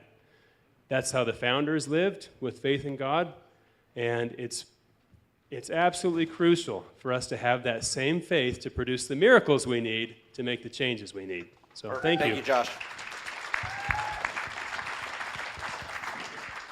Hi, Trent Staggs, lifelong Utahn, elementary school to graduate school. Attended Utah schools, raised my family here. My wife and I have been blessed with 2 great children.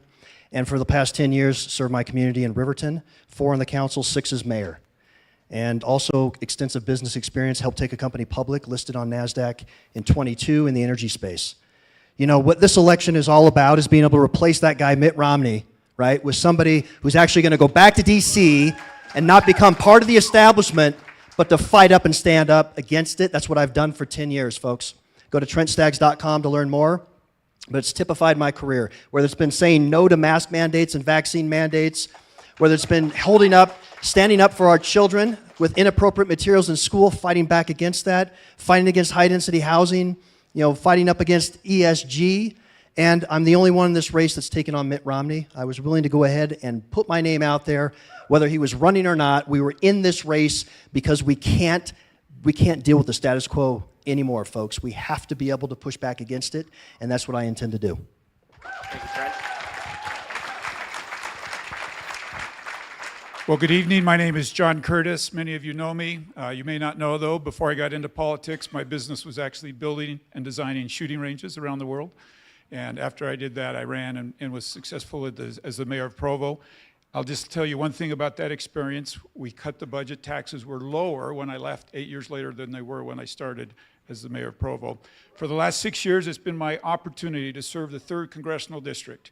And some of you are here in the room today, and I would hope, if asked, that you would hear 2 things from those that have served for the last 6 years. One, I show up. I've done more town halls than the rest of the delegation combined. I may have done more town halls than the rest of Congress combined.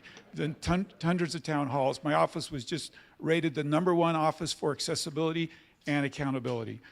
Number 2, not only do I show up, for those that I serve, we get results. In the last 6 years, we've passed 19 bills all the way into law. These are bills dealing with very difficult issues in my district, such as public lands. You know how difficult public lands issues are. We passed one of the largest public land bills in the state's history, opioids, trafficking, small business regulations. And so not only do we show up, we actually get things done, and I look forward to earning your vote. Thank you very much. Perfect. Thank you, John. Thank you, candidates. As you noticed, I gave them a little bit of leeway on their time. We're going to have to be a little bit more debate style, I guess, when it comes to the question times. But on this, we're going to jump right into getting to know a little bit more about what motivates you. And so what I would love to know, and we're going to start with Carolyn, and on this would be a 30-second question. This room, again, is filled with, we'll see if she can keep to 30 seconds. This room is filled with people who put countless hours into fighting for what they believe in. How can they trust you, and what have you done, and how can you demonstrate the trust that they could warrant giving you? Yeah. Okay. I have spent the last decade working with leaders in this state who are strong conservative leaders, and consistently, including Mike Lee, including Greg Hughes when he was Speaker of the House and the House Majority, I have consistently and tirelessly worked to pass good, strong, conservative legislation against oftentimes other governmental entities and individuals who would like to put something forward other than what is good, strong conservative legislation. Anybody who's worked with me on the Hill absolutely knows that to be the case, and I've spent a lot of time outside of my work doing that as well. I could list off a bunch of things, but my 30 seconds are done. Perfect. Thank you, Carolyn.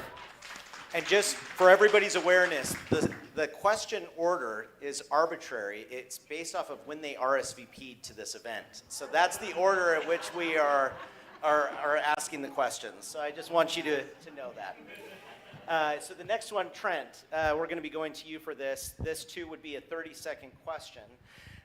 Please share with everyone here some of the stories and experiences that make you tick, and that will formulate how you will represent them should you be elected to the United States Senate.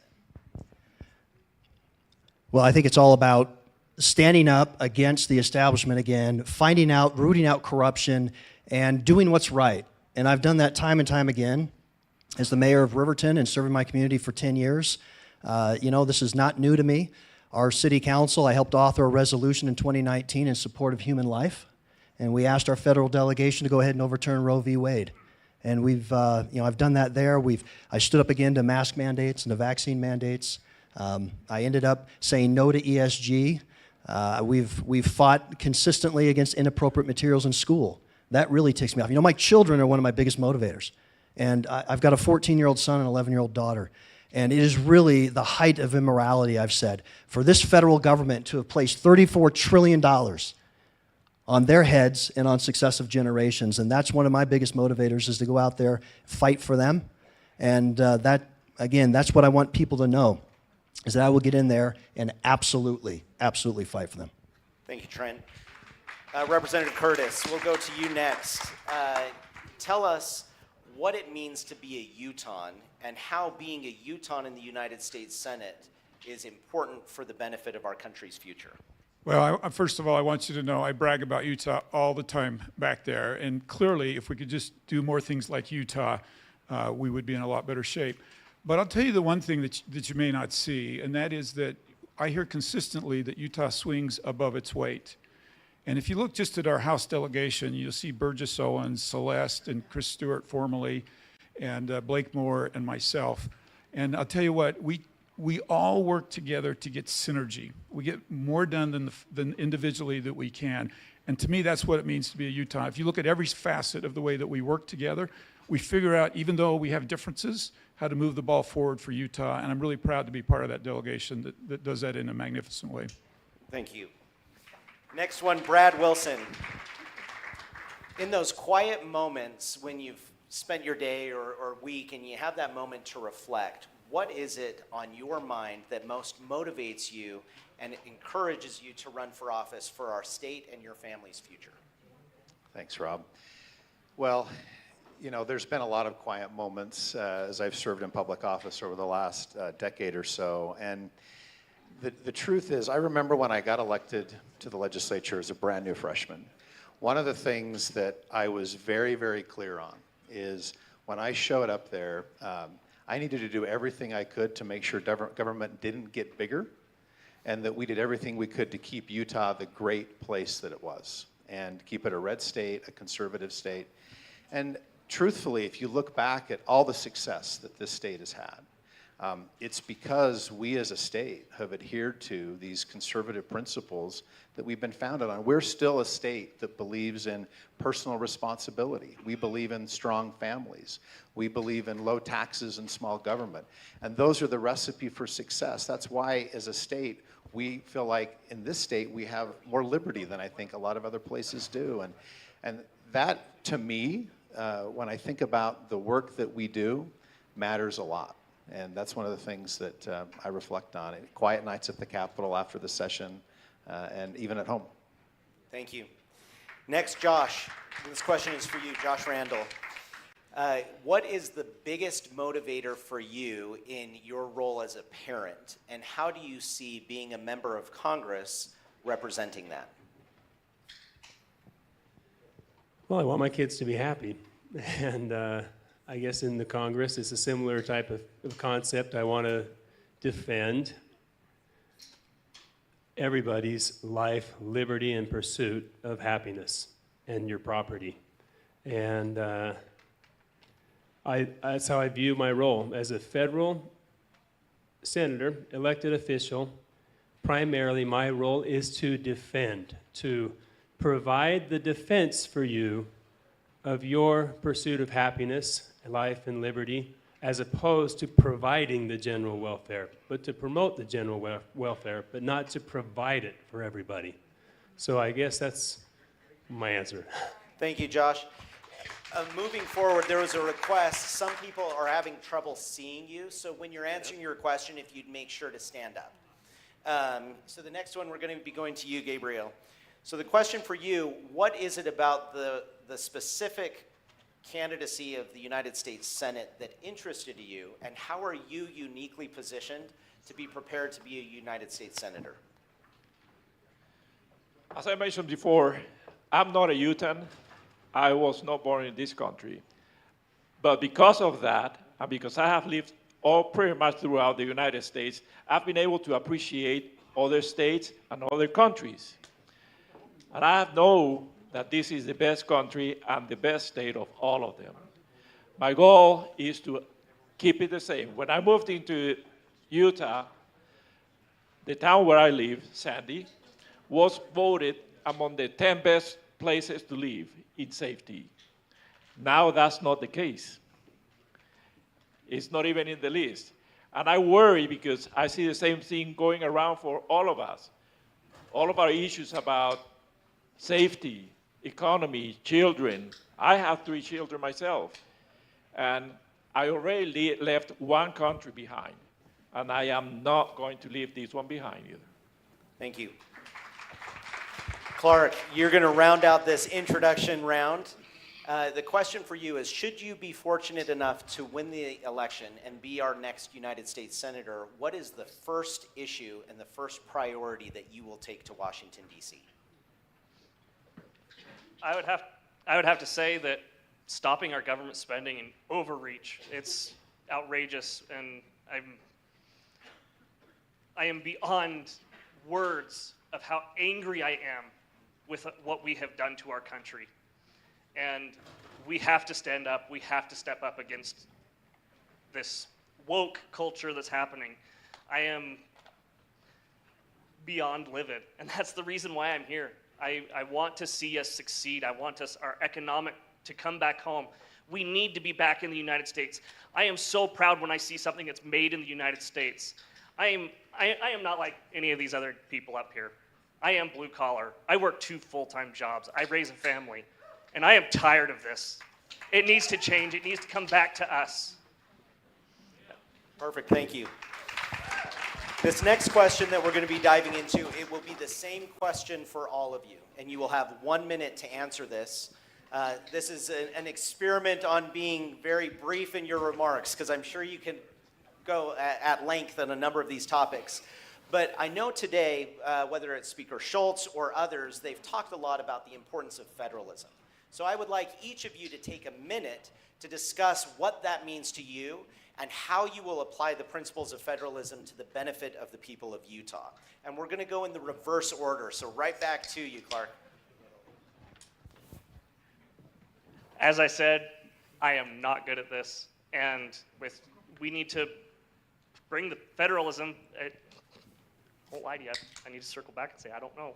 But what I know what I need to do is give the rights back to us. I am tired of seeing it go away from us. It needs to go back to the individual. That is the most oppressed person. Perfect, thank you. Gabriel. I do believe that the law should apply equally to everybody. But that does not mean that only the federal government should have or be the one to dictate what the law is.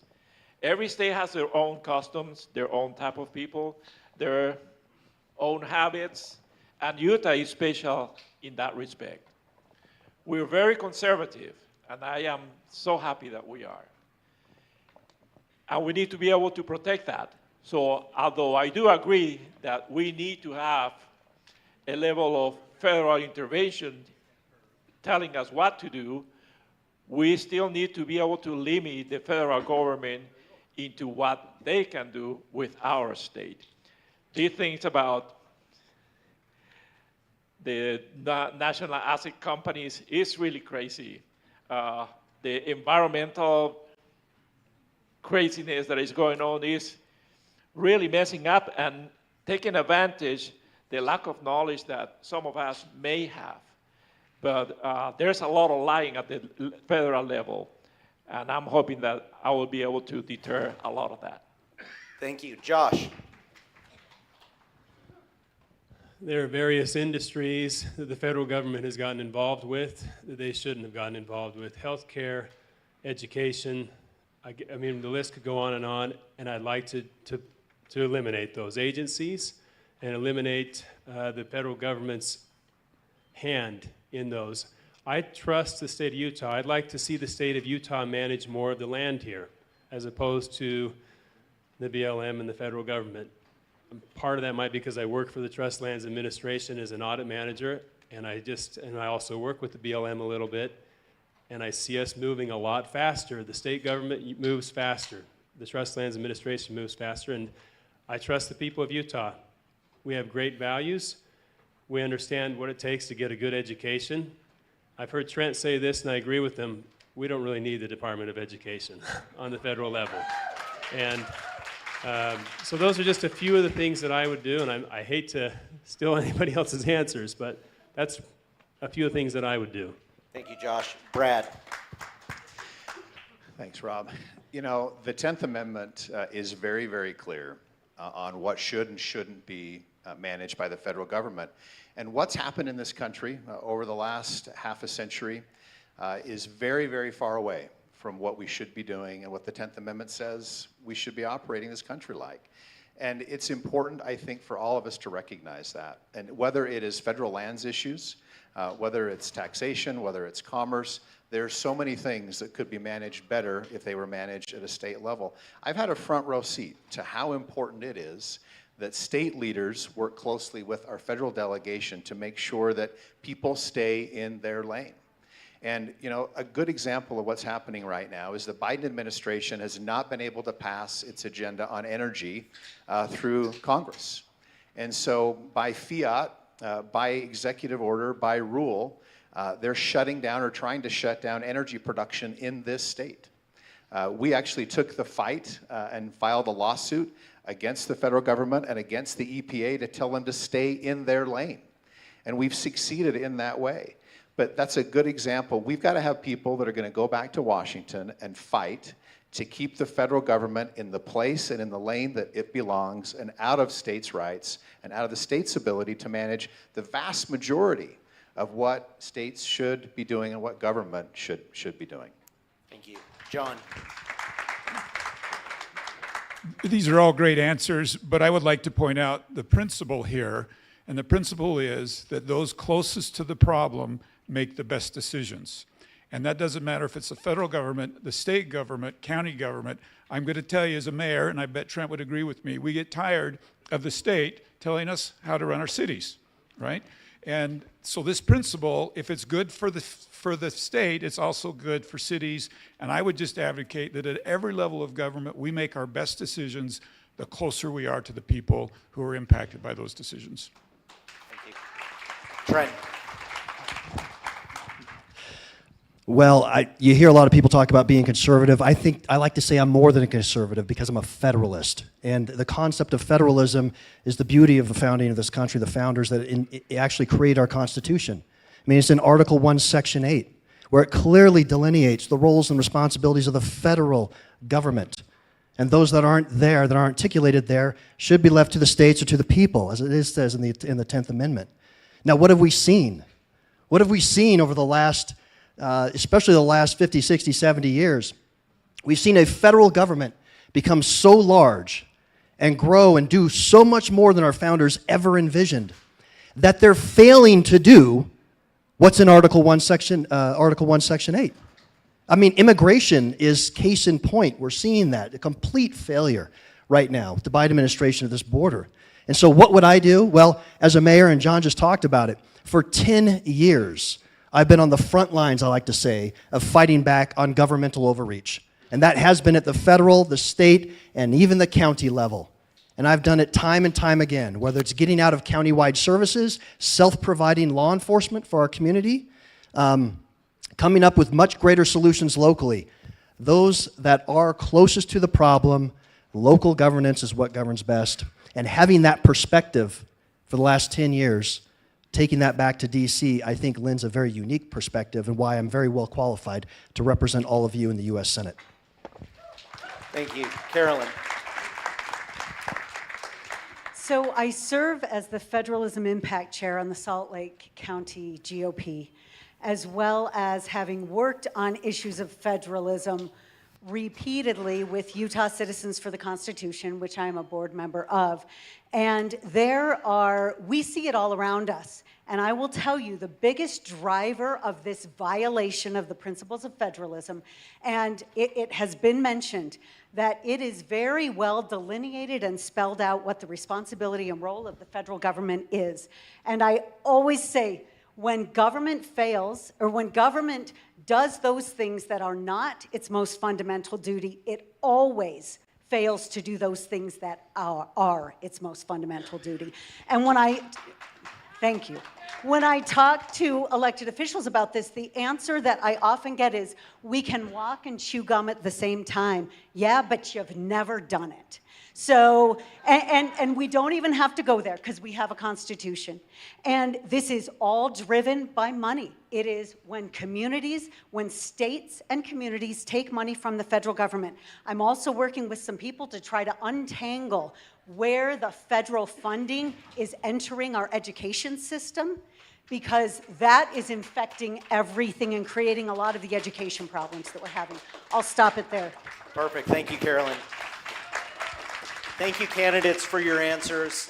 And to all of you, just to get more questions, I've kind of cut off the applause, but in between rounds we can do applause, and at the end we'll do a lot, but I didn't mean to cut off the enthusiasm. You've all had enthusiasm. I do want to mention that Congressman Curtis had a long-standing commitment. And so I don't know when you need to leave, but we're going to let him do his closing statement prior to leaving. But if you have time for one more question.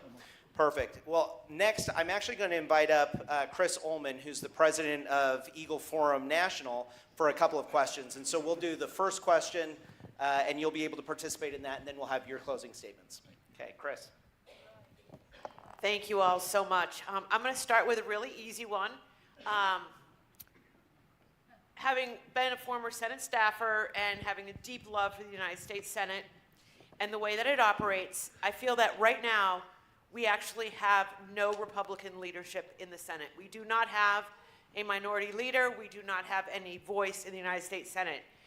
If you were elected and you could choose any Republican in the Senate to be hopefully the majority leader, but the Republican leader of the Senate, who would you vote for Republican leader of the Senate if it were your choice the day that in January? And we'll start with you, Representative. Yeah, I'm going to steal the answer before everybody else says it. Mike Lee, right? Yeah, just go down the line. Yeah, I think Mike is fantastic, and there is a core group of conservatives that I want to be able to get back there and caucus with. Carrie Lake, we got a great cast of people too that are running right now that have also endorsed my candidacy, and Carrie Lake is one. I'm looking so forward to getting in there and being able to move the ball finally. Well, short answer, I think Mike Lee would be a good candidate for it. I like Ray Lankford out of Oklahoma as well. I think we've got a couple that are very good candidates for it. Rand Paul is very good fiscally, so those are three that come to mind for me. Can I say anything other than my former boss and mentor in the Senate? Mike Lee. I think your question's a really good question, and I'm going to jump on the Mike Lee bandwagon. He's the person that I know the most and trust and enjoy working with and have for years. But I think the question is, when that election occurs and when the person that we elect to the U.S. Senate is making that decision, from my perspective, we don't know what the cast is going to look like, what the slate is going to look like. But the paradigm that I'm going to use is, who is the candidate that's running for majority leader, not minority leader, that is going to advance a conservative agenda in the strongest way possible? And that's the filter that I will use. Excellent. Go ahead. My first choice for that position will be definitely Mike Lee. But I do have an alternate. We have a couple of other nice senators in the Senate right now that are making the fight. And those are Ted Cruz and Senator Kennedy. Definitely, they do make a lot of effort to make things the right way. I would have to say Mike Lee as well, because he's from Utah. He's on our team, and that's what we're trying to fight for, is the conservative aspect and giving it back to us. All righty, I should have taken Mike off the list. Let me ask you another quick question, and that is, right now we're looking at funding. Oh, do you need to run? Okay. Yeah, and I'm so sorry. I wouldn't do this for anybody but our military, our National Guard. I committed to them months and months ago that I'd be there at 5 o'clock. So if you'll excuse me, let me just make a quick statement, and then I'll go. Listen, there's something interesting in my political life, and that is that the more people know me, the more they support me. So I would just simply make all of you a challenge. People come up to me all the time and say, gosh, John, I didn't know your voting record was so conservative. I just took everybody else's word. And so to this group, I would just make you a challenge. Get to know me. Come hear me and see me. And there is a phenomenon that happens every time. The more time you spend with me, the more time you like me. Thank you. It's good to be with you tonight.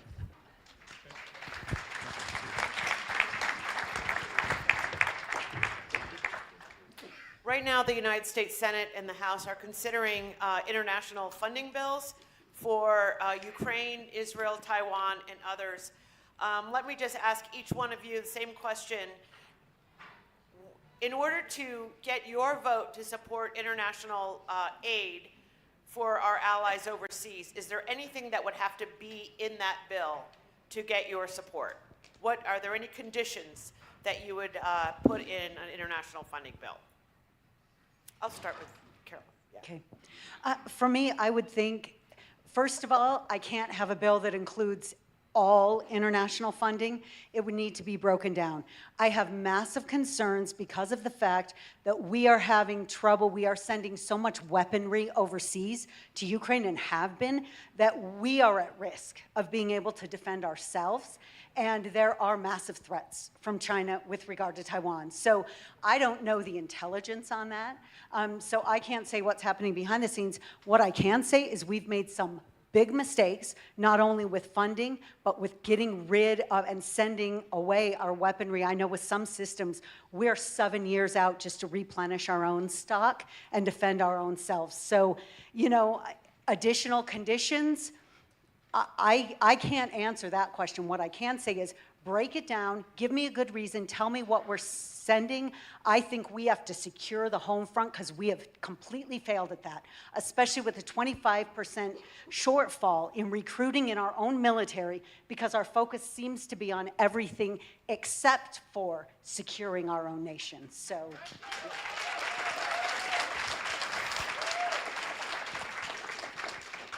I have to call on people. Okay, Trent. Well, I think that Mike Lee had it right in the last National Defense Authorization Act to go ahead and vote no on that because of FISA 702. I mean, this was absolutely ridiculous. We've had examples of over 200,000 cases of warrantless spying on Americans, and the fact that that was included in that National Defense Authorization Act is absolutely obscene. I would have followed his lead, voted no on that. With respect to funding of Ukraine, I have been on the record repeatedly. I'm not in support of that. I'm not in support of endless war. We cannot continue funding these other nations when we don't even have a secure border. That's been what I've said time and time again.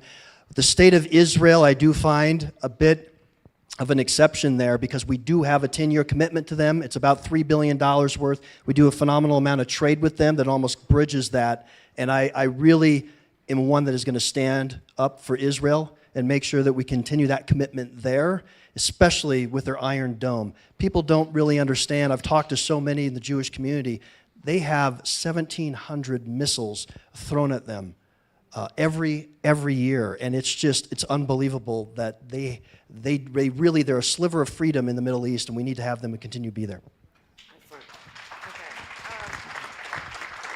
John. Well, I think the free world looks at us as a leader, and we have been given much. And it would be great to be our brother's keeper and be able to help as much as we can. It's very difficult for us to lift other nations if we're not on solid ground ourselves. And sometimes it's kind of a paradox to be borrowing money from an adversary so we can go pay for a different war. Borrow money from China so we can go give it to Ukraine. And I think that in addition to that, I don't know how much I always trust necessarily just writing a check and saying to President Zelensky, go use Americans' taxpayer dollars the best way you see fit. So it's it's almost sacred funds to me to say, this is Americans' taxpayer dollars. We want to help where we can, but if we don't have the money, we've got to fortify ourselves first. That's kind of the overarching principles that I guess I would go by, is that we need to have oversight of how that money is spent. We can't just give them a check and say, go do good things with it. We need to have Americans trusted with overseeing how American dollars are spent, even overseas. Thank you. Gabriel?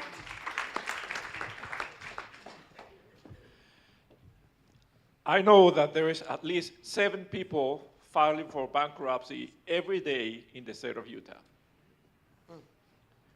And the reason for that is because we all ran over our capability to make money. We see our debt increasing recently to $34 trillion, now has to pay close to $1 trillion in interest, which could be used easily to fund Social Security and Medicare and many other programs that are much needed. So I would not agree with any funding, especially if there is no auditing, because how is that money being used? How do we know that nobody is dipping their sweet fingers into that money and using it personally? So for me, that is an important value. First of all, strengthen ourselves, get rid as much as we can, or at least learn to manage that debt, because if we don't manage it, it's going to keep growing. And ultimately, at some point, the United States will go bankrupt. And if it does, who will benefit from it? It's not going to be any of us. So first, strengthen ourselves.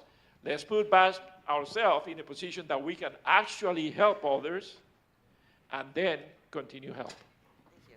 Clark?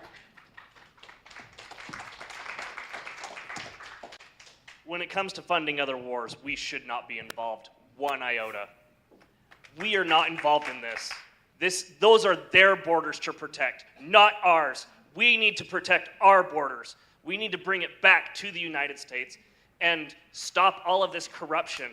The guns and things we're sending to these other countries, when was the last time they got their background check? I can't trust any of them. All right, thank you. And Brad? You know, Chris, this is a great question, but it's also a sad question, because I actually believe if we had stronger leadership in Washington, and in particular the White House, none of these things would have happened to the degree that they have. Biden's weak leadership has caused hotspots all over the country, all over the world, to flare up. And if we're going to fund and support these different issues, I actually am very supportive of helping Israel wipe Hamas off the face of the earth. But even there, like these other instances that you described, the American people deserve and should require that a strategy is articulated, that there's accountability from our elected officials on what this money is being used for, and there's transparency in terms of how this money is being spent. And Carolyn's right, these should not be lumped into one bill of any kind. They should be talked about and debated separately, and all of them should be contingent on securing our border. Well, as the president of Eagle Forum, I have to ask one final question, and I'll just ask you to raise your hand. This past session of Congress, Senator Durbin tried to revive the Equal Rights Amendment by offering a bill that will strip out the time limit and deem the Equal Rights Amendment ratified. If you're elected to the United States Senate, will you vote against any effort to revive the Equal Rights Amendment? Raise your hand if you will vote against any effort to revive the ERA. Against bringing it back to life. All right. Thank you very much. I will turn it back. Thank you, Chris. And for Chris's benefit, do you have one of those, or actually I've got one right here. Yes. Just so you're aware, she's going to make sure that each of you as candidates receive her survey and her questionnaire, and I'm sure the folks in this room would love to see those answered and returned. There you go. I have one after the debate for every one of you. It's our Eagle Forum 2024 Congressional Candidate Questionnaire. If you would fill it out and send it back, then we can start the ball rolling. But we also never endorse a candidate that we don't have the approval of our state leaders. So you have to get the approval of the Gale and Eagle Forum of Utah before we can endorse. Perfect. Thank you, Chris. Very much appreciate all you do on the national level. Gail, quick question for you. We started a little bit late. Do we have time for 2 more questions or just 1 more question? We have time because we were late. Okay. You guys good for 2 more questions before your closing statement? Okay, perfect.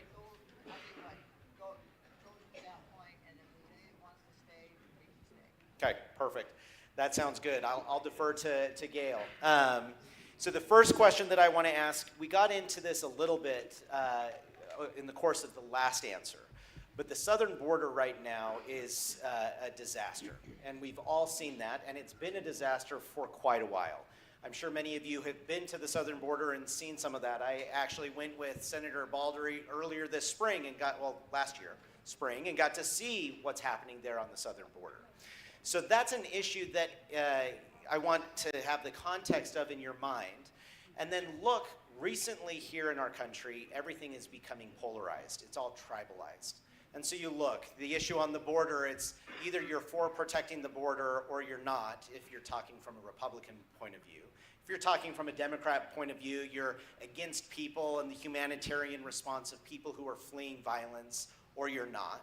So what prepares you as a candidate to help break that divide, to actually get progress on the issue of our southern border, while still recognizing those tribal answers that have left us at an impasse? And for this, I'm going to actually just kind of go round robin. We're going to start with you, Gabriel. I actually believe that I am especially able to answer that question. We do need a secure border. I have talked to many Hispanic people and many people that have come here from other countries, and there is one agreement that we all have. 95% would go back to their countries if the conditions of their countries would improve. And it's not that it would take 10 years or 15 years. They will probably go back next week if the conditions in their countries improve. So I would definitely support securing the border, and I would definitely support helping other countries in the continent to improve their viability in the continent, because the United States completely lost control of that. Perfect. Thank you, Gabriel. Trent, let's go to you. Well, I think this is an area where we have sadly compromised ourselves into a very, very bad situation. And I, for one, we have to have that border secure. I mean, just without a doubt. We had it under President Trump. I agree with the comment earlier that if we had President Trump back in the White House, we wouldn't have these foreign wars. We wouldn't have the crisis we have at the border. I mean, I met specifically with the ICE director of Salt Lake City that encompasses Montana, Utah, Idaho, Nevada. And he detailed the issues that we have. I mean, some 7-8 million people that have come into this country illegally now. That's a good 2-3 times the size of our state, if you can believe that. Just to put it into context. I'm witnessing it in my own community. I think every state is now a border state, and it's just absolutely ridiculous. It's not rocket science. We should be able to get an agreement on this. Build the wall, remain in Mexico, e-verify. If we did those things, we would be in much, much better shape. You know, I think, sadly, we've had some things happen here in our own state where we've kind of gutted the E-Verify provision. There are things that we can do not to magnetize people to the extent that we have. The humane thing to do, you've talked about the humanitarian crisis, and it is absolutely that. The humane thing to do is to have an orderly process for immigration, to have a border wall, but to have an open door. And I've talked to many folks that have taken 12, 13 years to attain citizenship. That is far too long. If somebody wants to come to this country and pledge allegiance to that flag, I want to help them do that. But they have to abide by our laws and our rules. And my experience in dealing with immigration now, in speaking with so many people in the federal government level, I think prepare me exclusively for that. Perfect, thank you. Carolyn. So I was down at the border. You failed to mention. I was on that trip. You were there. You were. As was Senator John Johnson. But yeah, I will tell you, and I was talking to, not only from that trip and that experience, but I was talking to federal agents here in Salt Lake a couple months ago, or in December. And they said that we have federal agents making $110,000 a year being paid to make sandwiches down at the border. And they are being taken from all over the country. And when we were there, we were told by the border security at the time that 90% of the work that they're doing at the border is humanitarian. We have women and children being trafficked, and it is completely being incentivized by the Biden administration.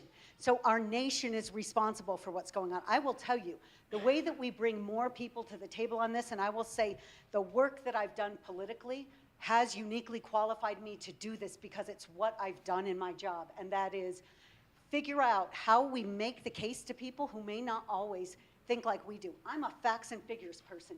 Give me the information, give me the data, give me the facts. Not everybody is, and I understand that. When we talk about the trafficking that's taking place there, and we can talk about the economic impact, and I could go on about that because the House just put out a report, by the way, that said, I had seen $451 billion a year, $500 billion, that it will cost us. And then somebody told me that they just saw something yesterday that it was $570 trillion a year in estimated costs to just take care of these illegal aliens who are coming across our border right now.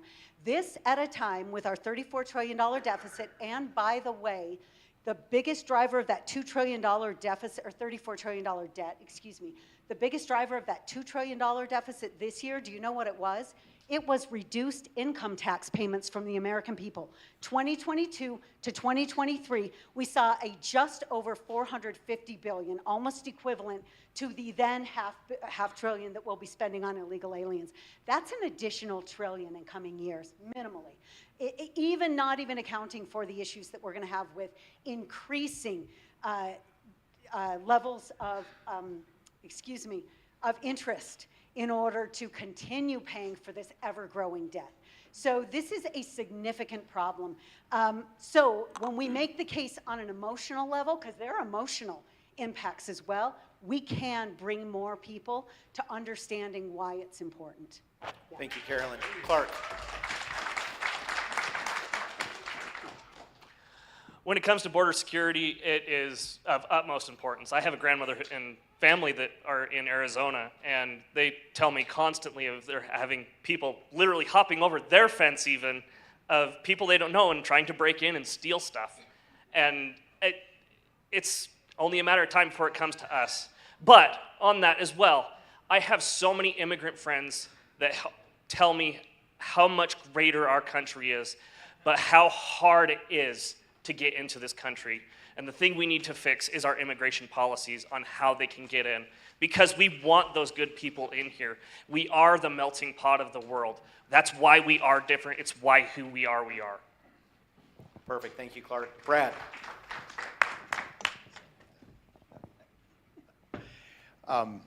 When President Trump was in his second year in office, 200,000 people crossed the border illegally.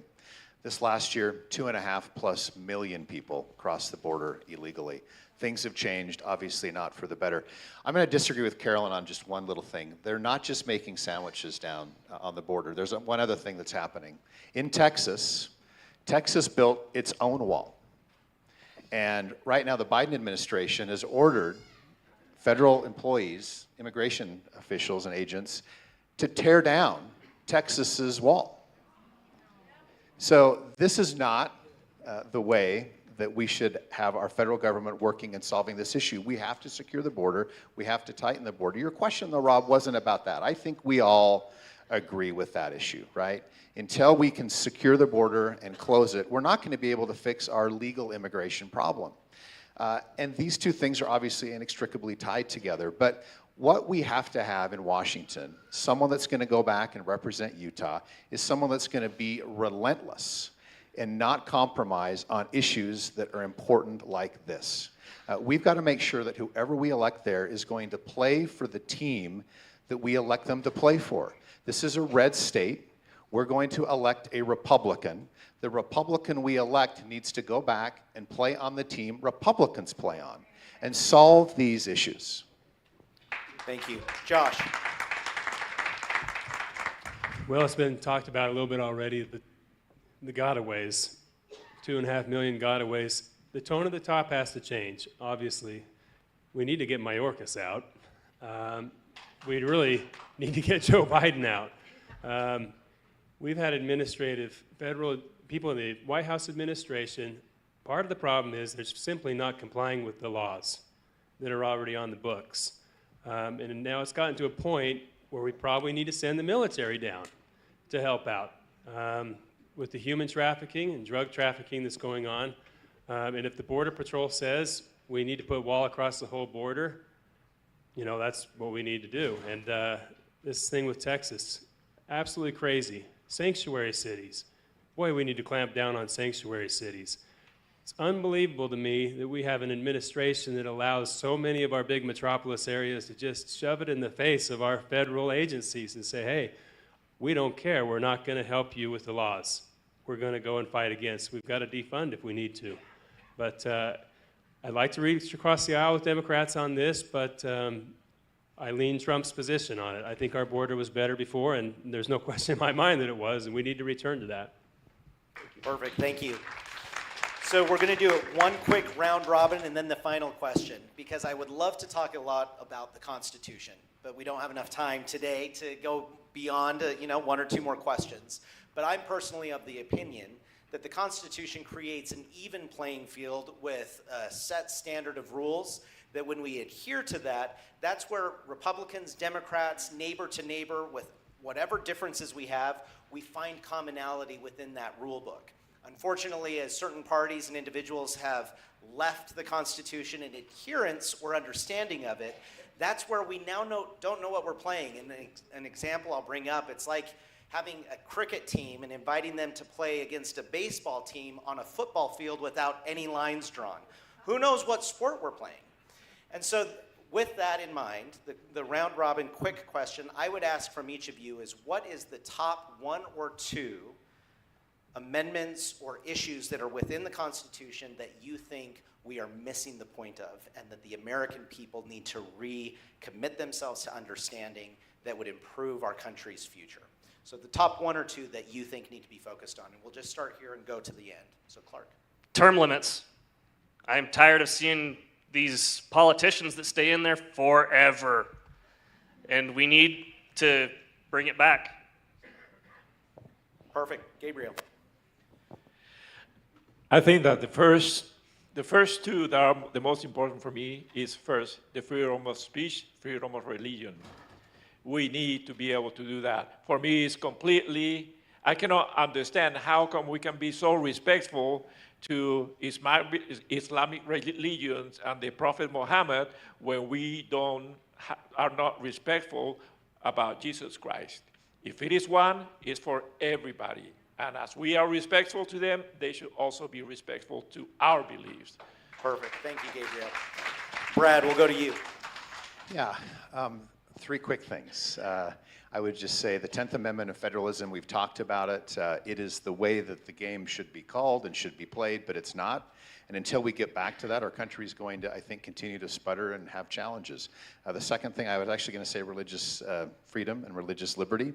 We've been a leader on that in the state of Utah. And in fact, what we've done in the state of Utah has been used all over the country to protect religious liberty in other states. But the third thing I would add that should be added is a balanced budget amendment.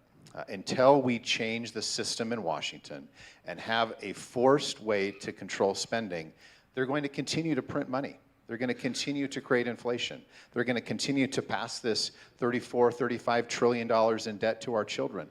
Something has to change, and a balanced budget amendment is, I think, the solution. Thank you. Carolyn. Now, yeah. So I actually asked the question of Senator Steve Daines, Senator Eric Schmidt, and Senator Mike Lee yesterday, or the other day. I don't know, the days all blend together. I was at a lunch with them.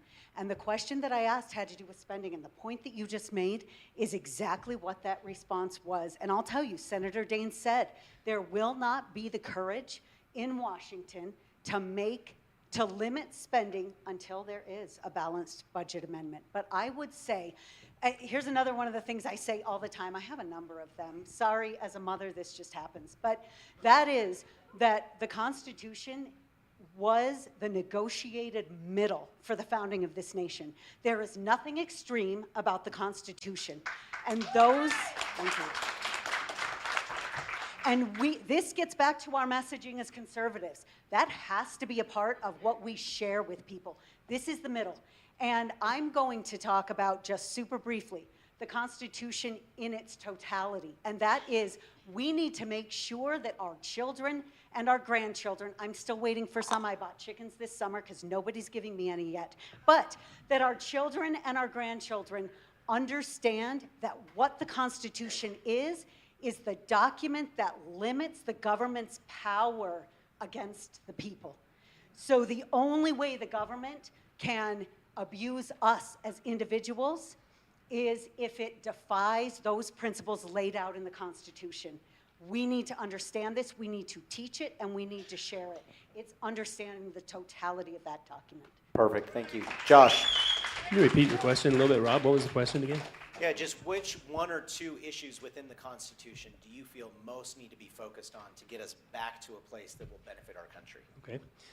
And I liked some answers that already have been given. Brad's answer that we need a balanced bill amendment, balanced budget amendment, absolutely. We've got to get there. And I liked Gabrielle's answer as well. The first and second amendment, freedom of speech, freedom of religion. I guess that's the first. But freedom of speech, freedom of religion. You know, I hear a lot of people say things to the effect of, I'm not going to legislate morality. I'm not going to legislate my morality. I've actually heard people say that in the last couple of days, some of which I'm concerned, one of which was on the stage with us tonight. And I thought to myself, that's an interesting take that you have. I'm not going to legislate morality. If you take that position to its finality, ultimately, the question becomes, are you going to legislate immorality then? One of the largest problems we have in this country was the misinterpretation of the freedom of religion. We've got moral decay. And I'll tell you, economically speaking as well, if we can fix moral decay in this country, it's going to help us everywhere else. We have got to vote. I've said this before, and I agree, and I'll say it, it's kind of part of my closing too, but we have to vote our faith. We have to vote values. We can't put our moral values on the shelf. And so I think that's a misinterpreted part of, you know, we're not supposed to have a church, one religion for our country, Church of England type style. I understand that. We have dozens of good religions though, and we all need to keep voting with our values. Perfect, thank you. Trent. I think to back up from the Constitution, we have to remember the context in which it was formed. And the Declaration of Independence, our birth certificate, it's what it said, that we have an inalienable right to life, liberty, and property. In the Eagle Forum, that's noted on their website, that's one of their principles, right? That governments were instituted to protect these God-given rights. And I think that's what people need to grasp. That's what they need to catch on to and understand. They don't get their rights from the, quote, generosity of the state, but from the hand of God. And that our Constitution was created to go ahead and limit government. That's first and foremost. This didn't used to be partisan. I mean, John F. Kennedy in his inaugural address, that's exactly what he said. And yet today, you're right. We're not playing by the same playbook, by the rules that were created by our founders, because we've had one party that's been completely deranged and hijacked. So that first and foremost. And I get back to Article 1, Section 8 of the Constitution. If we know that our rights come from God, that governments were instituted to be able to put that, to protect those rights, then what are we giving government, federal government particularly, the right to do? It's delineated there in the Constitution, and if our citizens know that, are properly informed with that document, then they can push back too. Because we need the elected officials to be there that have courage to push back against this establishment machine, but it's the residents, the citizens of our great nation too, they're going to help support that. Perfect, thank you. Now let's give all of our candidates a good round of applause.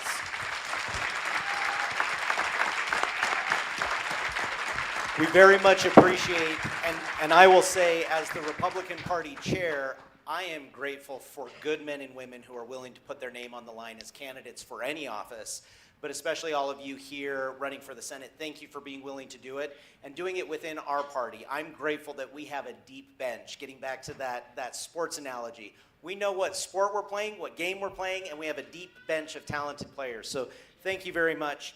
We will do the final closing statements. Keep it to 30, 45 seconds. Maybe I'll give you 45 seconds because I've been very kind tonight. It's going to be abrupt next time we do an actual debate. But we're going to go in that reverse order again based off of how quickly you RSVP'd to Gail and her wonderful team. So Clark, we're going to start with you for your closing statements. Well, I'll try to be short and sweet because I don't have a lot to say other than I want these rights that were given to us by our founding fathers back to us. Our life, liberty, happy, and pursuit of happiness. Perfect, thank you. Josh.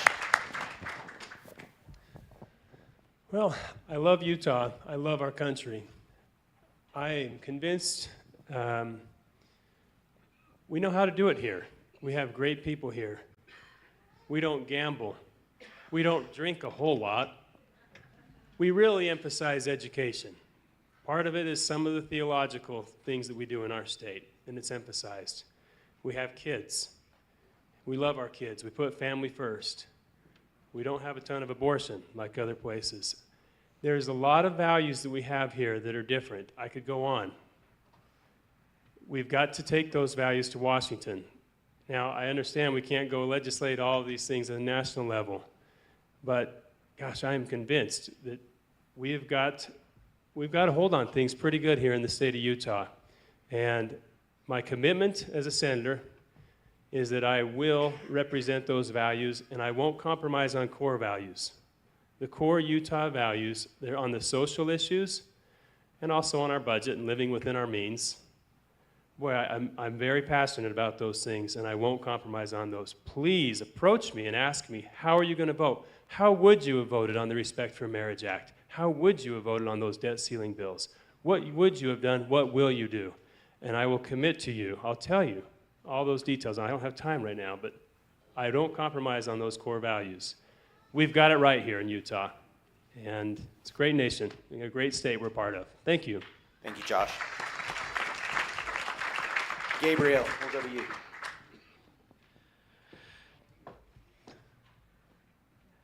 I'm not a millionaire. I'm not a career politician. I'm just like you. I work. I have a career. I do go to the market with my wife shopping, and I don't like those prices at all now. I see the limitations that we are facing because I'm living it with you. I'm part of that.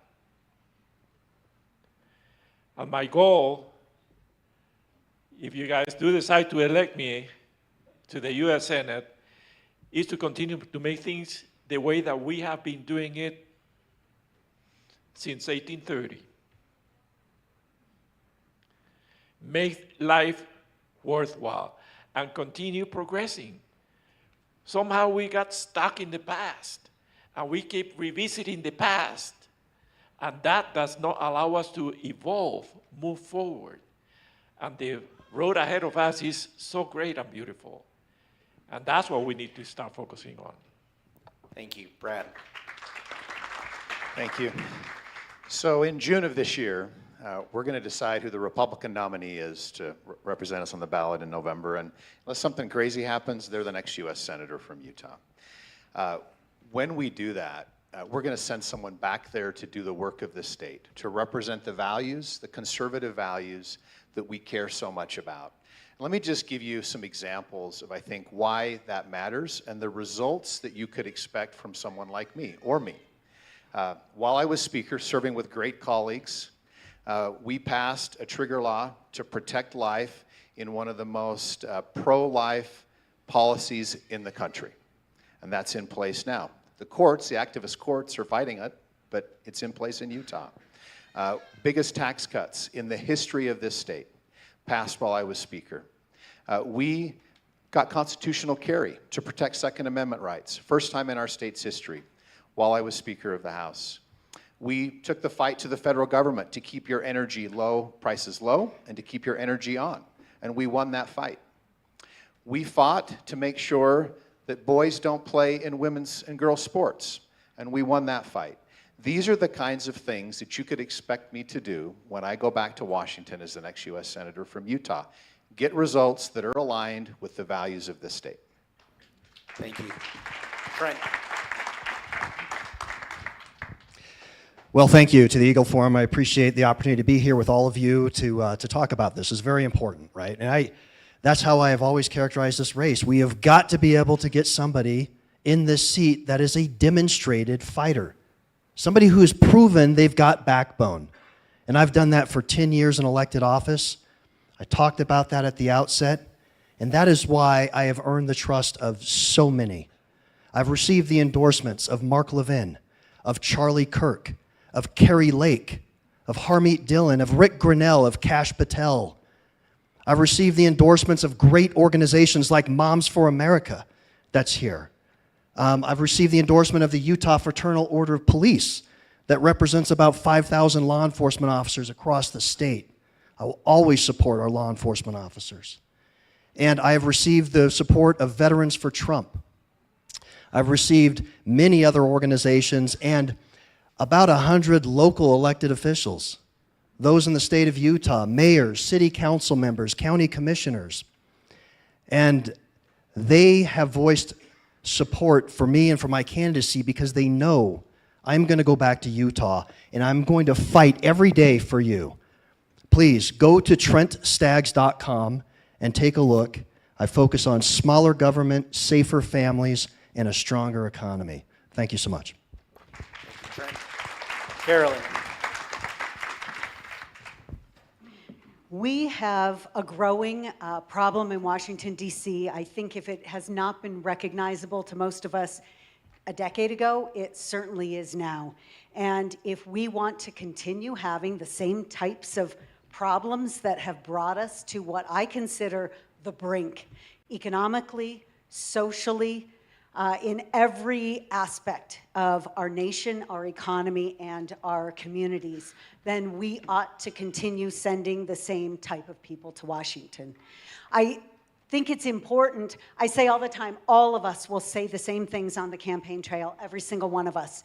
You, as the citizens, are responsible to ask the right questions.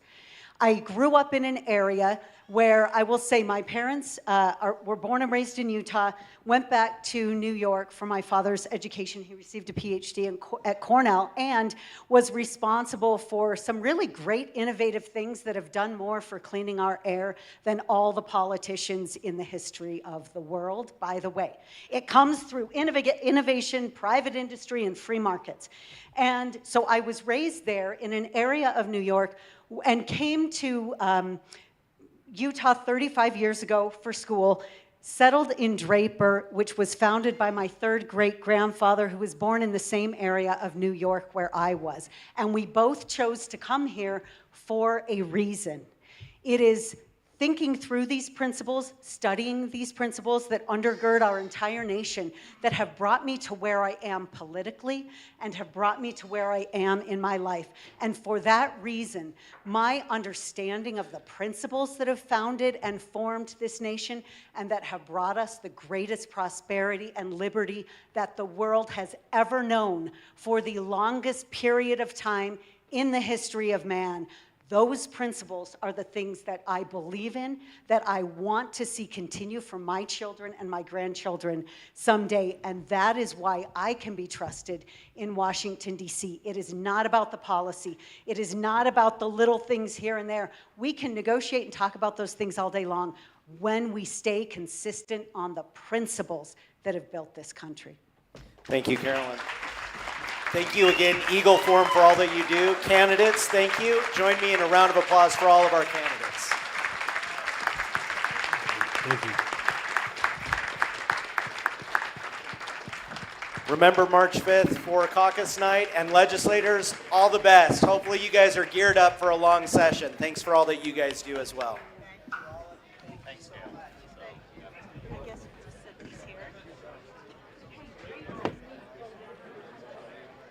It's good to meet you.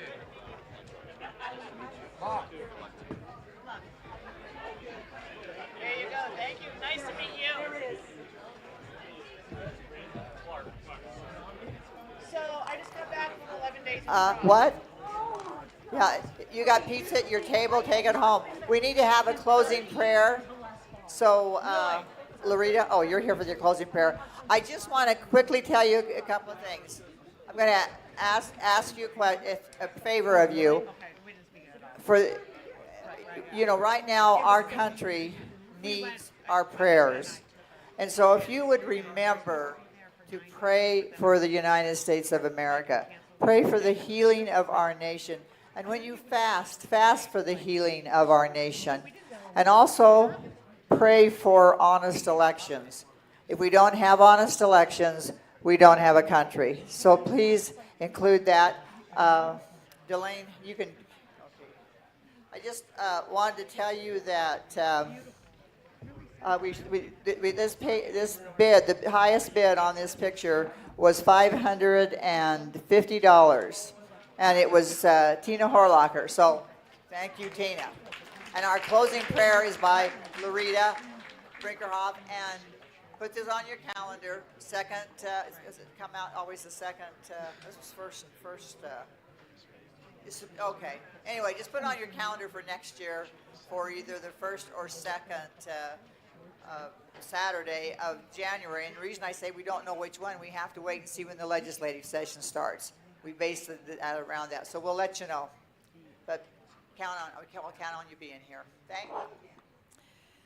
Our kind Heavenly Father, we are so very grateful unto Thee for all that has made the effort and spent and sacrificed their time to be here to hear all of these candidates. We're grateful for their blessings that they are desirous to do something better with their lives. We ask Thee that Thou bless us, that we might have the gift of discernment in the things that we do and the things that we say, and that Thou wilt watch over us and protect us as we travel to our homes and do it so safely. And we say it in the name of Thy Son, Jesus Christ. Amen.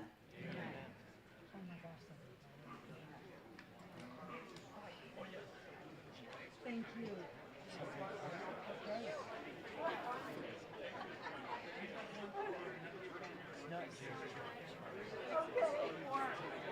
Okay.